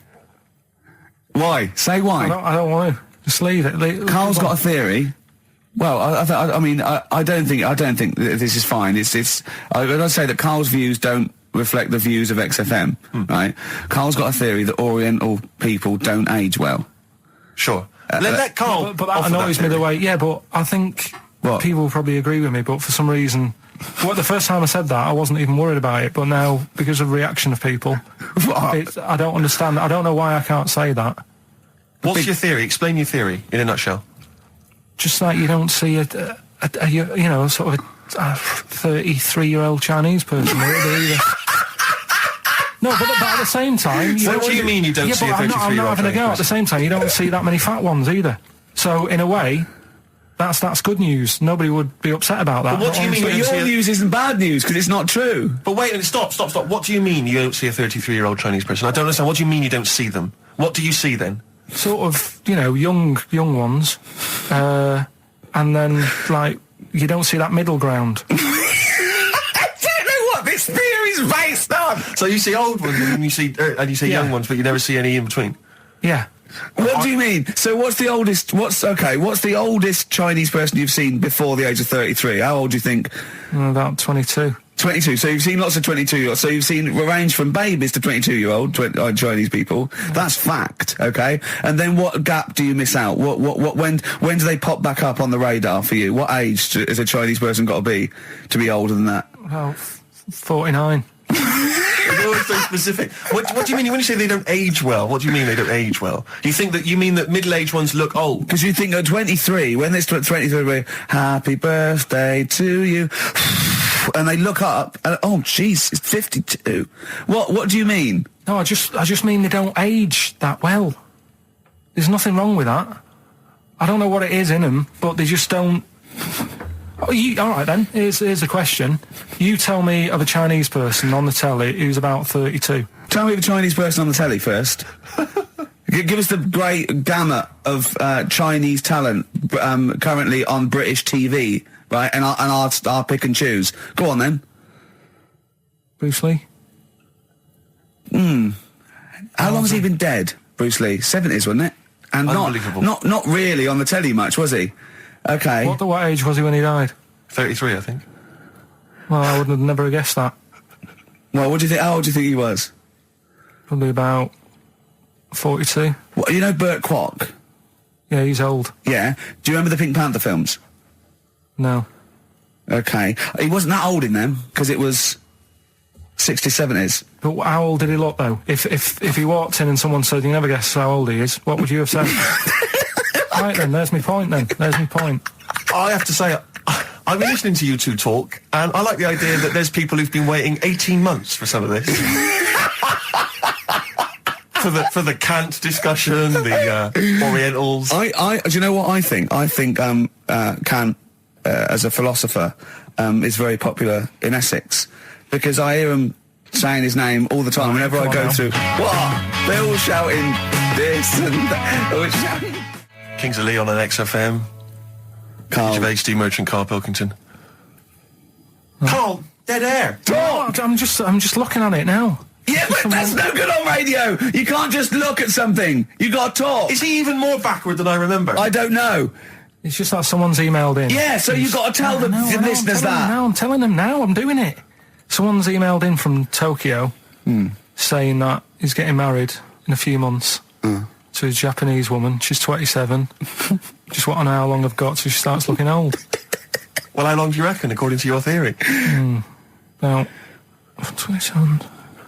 Probably about 4 years. About 4 years and that. So... What would you advise him, to get out now, or...? Well, have some good sort of wedding pictures done and that. Carl! Carl! It's not true! The theory's not true! Well, we'll see, won't we? Oh yeah, great. In 4 years' time, he's going to send a picture going, oh, you're right, Carl. Look, she looks like a prune. What? He's going to suddenly start saying his girl... It's not true, it's not going to happen. It's that thing, though, innit, of looking at her mum. There's a lot of truth in that, isn't there, that you shouldn't really meet up with your girlfriend's sort of parents and that. Sure. Because you just sort of get a little taster of what's to come and what have you. And what's to come with yours? It's a good job I didn't meet her early on. No. You're going to be in such trouble! No, they don't listen. It's all right. Really? Well, Suzanne does, doesn't she? She'll probably be out. Really? But she knows. She's got some sense. Yeah, when you get back. Yeah. You went on holiday with them, didn't you? Yeah, we've been on since then, haven't we? I don't think so. Yeah, I went on holiday last week, been away, but that was just me and Suzanne. Talk about that later. Yeah, okay. That's coming up. Plus, of course, Rockbusters, the return of Rockbusters. Let's start Rockbusters. Let's do Rockbusters. Let's get it rolling, because I have got some amazing prizes. I went to the Americas and I brought back gifts. Not your tobacco and your potatoes, but brilliant prizes. Now, quite seriously, these are not the usual tat. You will win some tat for Rockbusters, okay? We've got DVDs, CDs, things like that, right? But the winner of Rockbusters today will go through to a chance to win the prizes in week 6. We're only here for 6 weeks, by the way. This is our first of 6 shows. Thank God for that. Yeah. And I went to do The Simpsons last weekend, and I've got a drawing here, an original drawing of Homer by Matt Groening. See that? Look at that. As Homer there, your pal Matt Groening, May the 18th, 2005. And Homer's saying, I love Karl because he's stupid like me. And that's going to be framed, original drawing. That is worth, I think, a lot, but I've promised Matt Groening that it will not go on eBay. So please, I hope it goes to a fan. I've also got a rare Spinal Tap poster, met with Christopher Guest, and he signed that, Nigel Tufnell. Fans of Spinal Tap and The Simpsons, possibly the 2 greatest things ever, I think. Yeah. Also, my friend Rob, who did flannels with me, has drawn us 3 as Flanimals. There's Steve there, a little goglanker. There's me there, a little bloke dumplant, and little Karl Pilkington, Pink Floyd numbscrunt. And these are going to be framed. So some very nice prizes. And I've got a little surprise for you. Obviously, I met Homer. Press that little button there. Listen to this. Hi, this is Homer Simpson. I like Karl and its perfectly round, bald head. If you put 3 holes in it, it looks just like my bowling ball. Brilliant. Actual proof that you've met the people themselves, that the prizes are bona fide and genuine. But don't enter this week's Rockbusters thinking you're going to win those prizes automatically. No. This week you just win the usual tat. What is the tat, Steve? Well, we'll talk about that shortly. Okay. But you go forward to the big showdown, the big final competition in week 6, where you get the chance to win those. One person wins all those beautiful everyone goes collectible prizes. Yeah, everyone. Yeah, the winners of each week go into the draw. What is Rockbusters, Karl? We've whet their appetite. I think play a record and maybe some wonderful adverts and then come back with Rockbusters. It's that kind of teasing that has made this a potential award-winning show. Bronze, I think, next year. Can we just swap that round, do ads and the song? Whatever way suits you, mate. Go on. XFM 104.9, Magic Numbers, Ricky Gervais, Steve Merchant, Karl Pilkington. Well, I'm a little bit worried. I've just got to warn the listener, if we suddenly just go off air, right, it's because champagne is pouring down a hole where there's loads of wires into the desk. Because Steve, getting ready to open this champagne, right, just took that wire thing off, just put it there, of course, because it's warm. It just exploded everywhere. Yeah, I should explain now, I didn't bring in champagne to toast our return to the radio. I mean, I'm not an idiot. But, actually, from Focus PR, Ashley has rather nicely sent us some Lindauer sparkling wine, and I'm just trying some, and it's really quite refreshing on this summer's day. So if you're perhaps working for some kind of PR agency, you know, or any kind of company, and you want to send us stuff which you want us to shamelessly promote on air, then feel free to do that. So you're just looking for free stuff? Yeah, I mean, you know, electrical goods. Okay, it's not just like champagne. Definitely not. Because I was going to say, if other champagne companies... What's that champagne company called that they sent us for free? Lindauer sparkling wine, which I imagine is available now. Yeah, so other champagne companies feeling jealous could send you some and you'd mention it. I don't want to exclude anyone from this. You know, anyone is welcome to send anything in.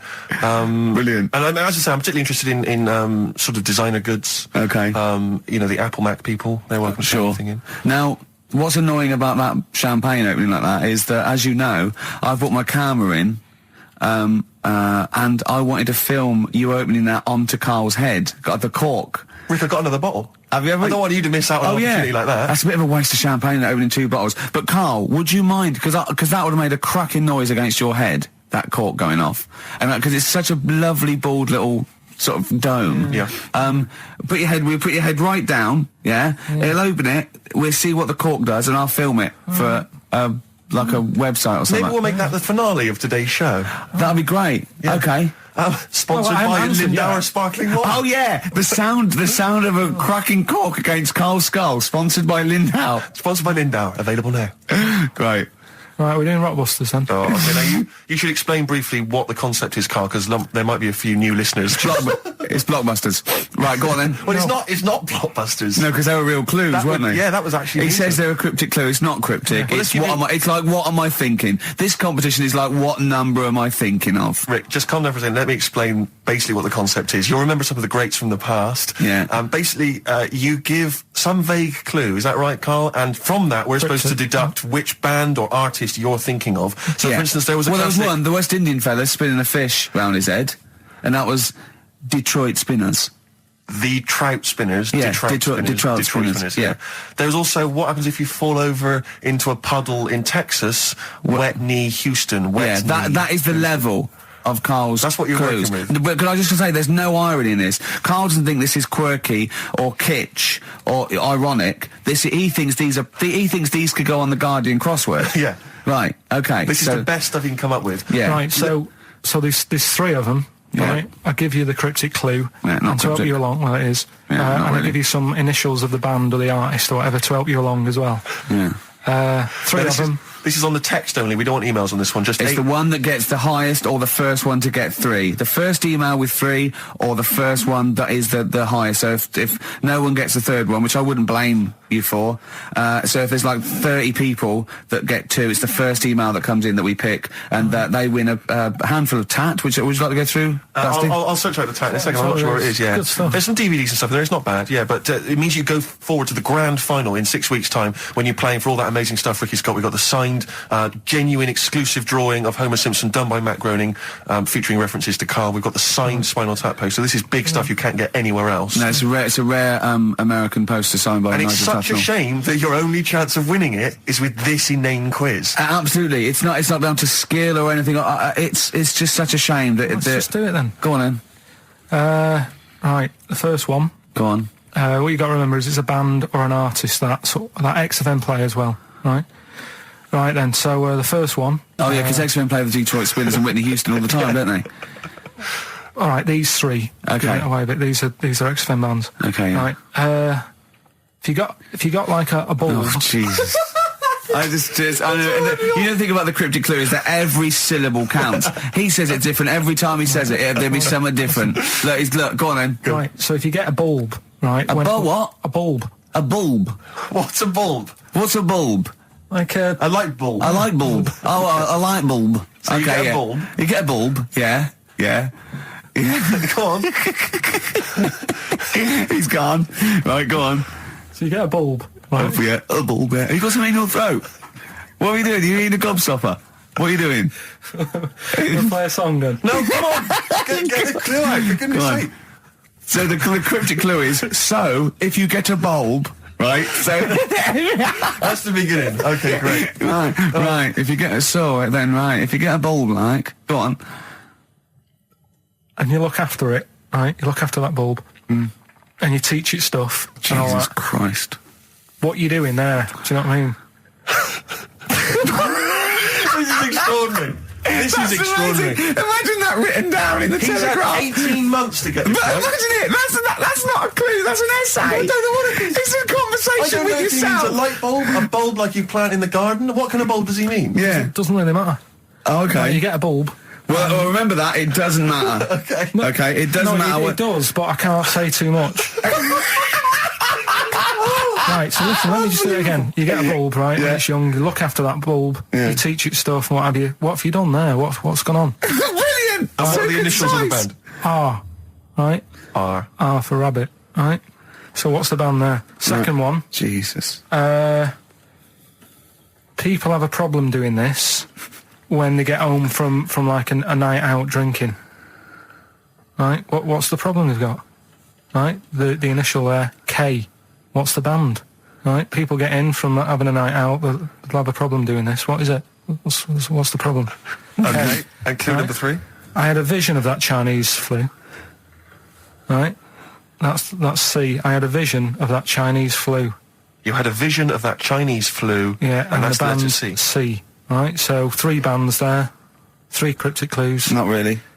Text in 83 XFM. Just send the 3 band names. That'll do on it. Can they do a website as well? If they want, they can email in. Well, tell them what it is. Yeah, ricky.gervais@xfm.co.uk.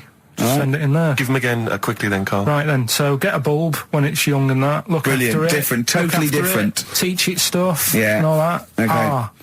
What's the band, right? Yeah. Second one, people have a problem doing this when they get home late at night. You know, they've been out drinking and that. They get home. What problem are they going to have? K is the initial. Third one, I had a vision of that Chinese flu. What do I mean? Brilliant. C's the initial. Play a record. I mean, that's abomination. Right, but Bruce Springsteen, No Surrender. Saw him last night at the Albert Hall. Amazing gig. I know you're going tonight, Rick. Can't wait. You'll have a whale of a time. There's a lyric in there. I noticed he sings, we learnt more from a 3-minute record, baby, than we ever learned in school. Probably not paying attention, to be fair, but that's certainly true of you, Karl, I would have thought, isn't it? Well, he learns a lot of his stuff from records. He only likes records with a story. Yeah. His favourite record is Killing a Georgie by Rod Stewart. Yeah. In the Ghetto by Elvis. Living in the City by Stevie Wonder, and Babushka by Kate Bush gets the story. Yeah. We looked into the story of that one day. I was saying, well, she dresses up and the husband falls for her. And what did you say? Saying it wouldn't work. I'm just wondering, we should play it really so people can hear it and sort of... we'll play Babushka a bit later on then, and we can analyse those lyrics. Coming up on XFM, London's alternative new music station, Babushka by Kate Bush. Brilliant. XFM. Embrace. Glorious day on XFM 104.9. Rick, there may be listeners tuning in thinking they've got something better to do, for instance, switching off the radio and just staring blankly at the wall for the next half an hour. But no, because what they're going to miss is our grand finale to this, which is, of course... sponsored by Lindauer's, the sparkling wine solution to a hot summer's day. Yeah. That we're going to be firing a cork. Did you just make that up? Yeah. Pretty good. Please, yeah. Good. They're going to be firing a cork at Karl's head just for the sound. I just think it's sound... Huh? It's not happening. Yes, it is. You said... No, we've said it is now. We've promised it to the listeners. Yeah, come on. I'm not happy with it. Why? Because of the pain. Well, I've never had it done, so I don't know how painful it is. Well, all the more reason to do it then. Yeah, we've got to try it out, haven't you? You're perfect. It's like a little cowbell or wood block. That's what I'm hoping for. Yeah. I'm hoping for pop. And I'm going to film it for my website. Brilliant. So go to that this week, rickygervais.com, and see Karl Pilkington getting hit. A high-powered cork coming out of Lindauer sparkling wine. Lindauer sparkling wine. And of course, if you want to send us anything in, and perhaps next week that you feel we could, actually, that'd be great. That's us to do. This is like interactive because a lot of people plan the show. Like Dr. Fox plans his show. We sort of come up, we riff on the. That's a great idea. Send stuff in that we could harm Karl with. Yeah, we harm Karl. Harm Karl. We do a jingle. Harm Karl. I've always wanted one of those George Foreman grills. I've always wanted one of them. I know, but that's too much, isn't it? What if we just pressed his head inside it? We'd have to put it on. Put it on. See. Just squeeze his head inside it. I've got to do that thing with a tea towel one day. You know that thing I did with a tea towel? You put a tea towel around his head, right, tie it. I put a wooden spoon in, and you only have to turn it like a couple of inches, and it kills you, doesn't it? Yeah, sure. It really is, yeah. So we'll be firing a cork at Karl's head. I'll be filming it for the website. So that's coming up about 10 to 3. Look forward to that. Yeah. Do you know what? I'm loving this. This is my. Just being in a room with him. I just can't. I want to squeeze his head all the time. I'll tell you, if you're a fan of imbeciles and idiots, you're missing out if you're not watching Celebrity Love Island. I watched about 30 seconds of it, and I hate them. Just desperate idiots and slappers. I actually angers me. I switched on Celebrity Love Island. The first thing I thought is, where's a tsunami when you need one? but seriously, there's a guy on there. Paul. I think his name's Paul Danan, ex of Hollyoaks, and he's an absolute joy because, like Karl, he's an absolute simpleton. Oh, really? And it's fantastic. And he was on one week, and he was talking about how he fancied Lady Isabella Harvey. Oh, yeah. And he said, thing is, right, I really fancy her because she don't like reading books, and I don't like reading books. I've got something in common. But I have the idea that he's attracted to someone for something they don't do. I know, yeah. I've never killed a kid. She's never killed a kid. What never get married. About sleep around? That would be a good thing to be attracted to someone for. Just honestly, and Big Brother's the same. Is it? Just a load of ropey old cats. Yeah, I know. Just like a horrible, cellulite, wobbly, rice-arsed, fat-titted tarts and idiots and show-offs. And they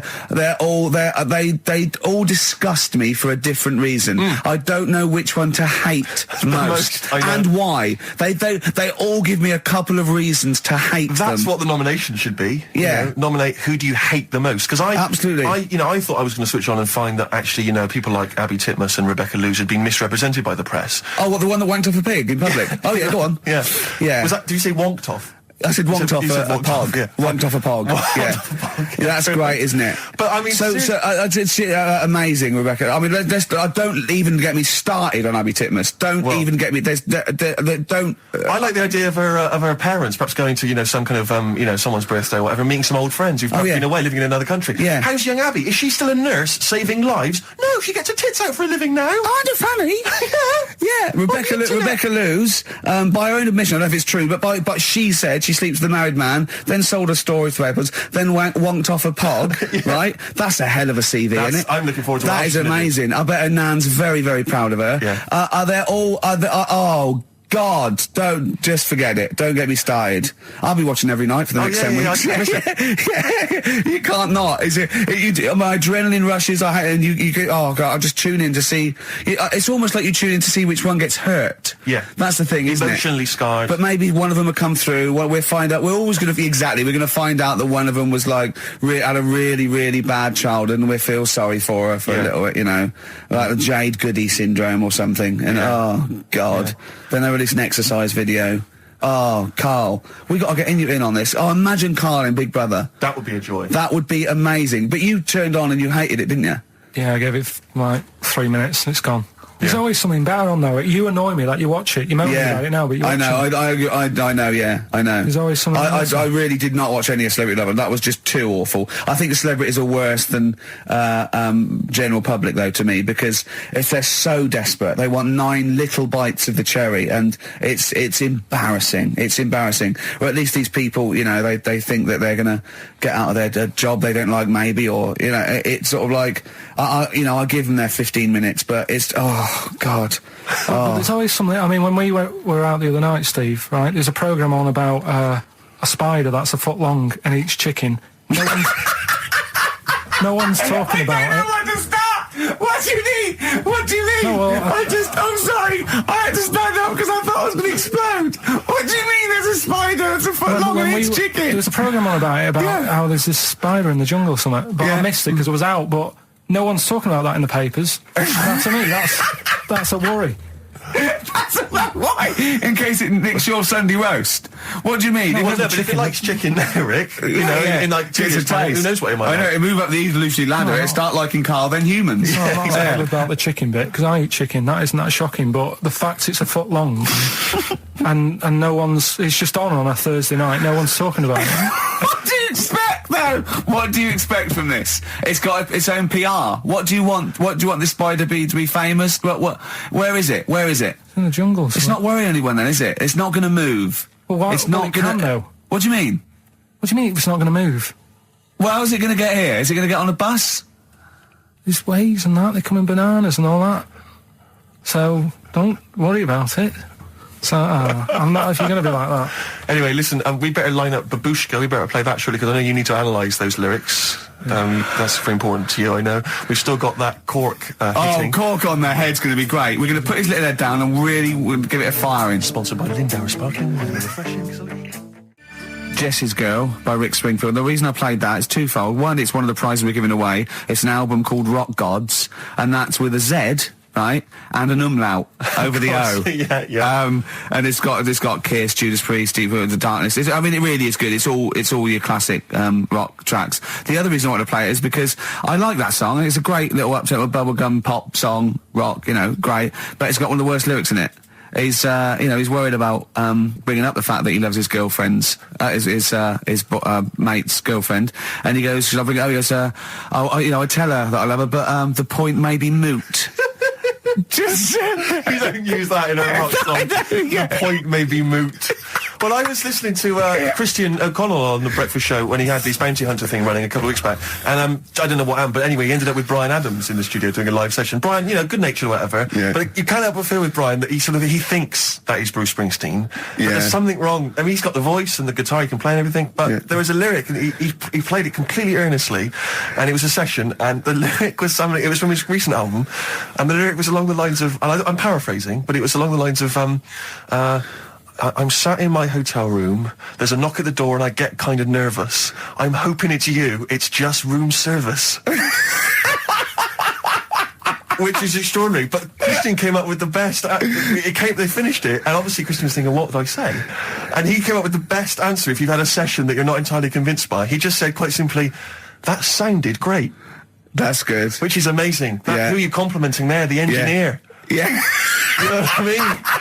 It's like the sound recordist. What does that mean? That's great. That sounded great. Yeah, good. We got some good mics. Yeah. Oh, Bryan Adams. Is it true he bought the pub next door to him and closed it down because they were noisy? I hope so. Yeah, that's what money's for. That is what money's for, isn't it? Absolutely right. Waking up the neighbours. That was his album, wasn't it?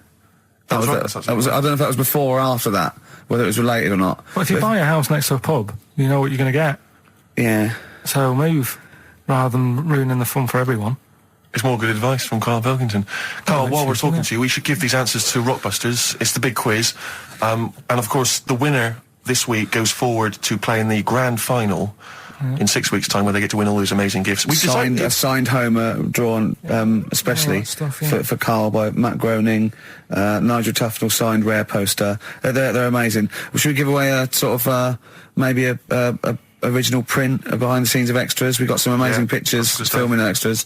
I was thinking the other day, you know, like how excited I am to be with Karl and let off corks on his head. Well, our editor, long-suffering editor Nigel, we'd worked with Ben Stiller, Kate Winslet, Sam Jackson, all these people for 8 weeks. It was amazing. But my highlight, I thought about it, and my highlight was dressing Nigel up, our editor, in a baby grow. Sure. It was, I planned it. We got the department, costume department hired it, and we just, and it looked brilliant, didn't it? Yeah. And it's just, and that is BBC licence fee money going towards you dressing up your editor, because you didn't pay for it. The BBC paid for it, so that is how your money has been spent, people. But it's available on the DVD again. Exactly. Nothing's wasted. Which you have to buy for 15 quid. Sure. So, yeah, it's a win-win. It's the whole thing is one big reality game show, isn't it? Yeah. Oh. Anyway, the answers, give us the Go on, give us the clue. I haven't got an idea. Go on, give me the clue then again. Right, well, do you want to say who the winner is, or... No, let's hear the answers first. First clue was, if you get a bulb when it's young, you look after it and that, you teach it stuff. Yeah. What's going on there? Go on. The initial was R. Yeah. Right, that was razor light. All right? Razor light, you raise a light. Razor light, okay. Kind of works. Yeah, it didn't matter what sort of bulb it was then. It was very specific. Sure. Mine. Go on. People have a problem doing this when they get home from a night out drinking. Yeah. What's the problem they're having? They have a problem getting the key in. That's awful. Word. That doesn't count. Keying. And they got it right. It's keen. It's keen. It's one's awful. Awful. I had a vision of that Chinese flu. Yeah. The initial I was C. That was Caesars. Caesars. They managed to get that as well. I love the fact that even he knows they managed to get that as well. Did anyone get all three? Yeah, a few people. That's terrible. Okay, who's the first one? I don't know what it says about XFM and its listeners that people are getting these answers right. I know. Go on then. I mean, horrific. But anyway, we're going to give it, and he goes forward, as I say, for the big prizes in 6 weeks' time. It's Paul in Bookham. Well done, Paul. But also he does get the complete series of Alias, League of Gentlemen, that Rock Gods album. So you know, it's pretty good. But Open Water on DVD and a chance to win all those prizes. Brilliant. Yeah. Coming up next, a cork smacking a bald man on the bonds really hard. XFM. XFM 104.9 playing Green Day. The studio's falling apart. I know, his microphone broke, then mine broke. Rick, I don't know why Lindauer's, the sparkling wine, want to be associated with this shambles of a show. It is falling apart. This is awful, this studio. It's got to be fixed. Right now, Karl, come on here. It's the time where I'm going to let a cork off. Do you want to film this, Steve? Yeah, that'll be available on the website next week, rickygervais.com. So see Karl getting hit. One bloke suggested we leave the metal cap on because it's get a better pitch, but we take that. He's straight. It's dead out. Let's get the camera ready. Get the camera ready. Ready? So if you just joined us, we are using some Lindauer's sparkling wine to basically, what can I say? We fire a cork at Karl's round head. Hang on a sec. Let me just put the headphones on. All right, film this then. Okay. It's in position. Look. Just firing up. Okay, Karl, come on there so we can see your head a little bit. We want to get the noise, the microphone there. Right, ready? Hold on. Good. So you're just doing it. Hold on. Now it's in position. What if it? Oh. Ready? Yeah. Oh God! Oh no!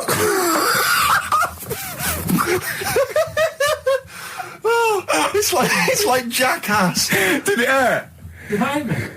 What do you mean? Did it hit you? I sort of just. It went off. It went off course. Did it? Just glanced. Did it? Right, Lindauer, you're going to send us 8 more bottles, please. Yeah, we're going to get this right.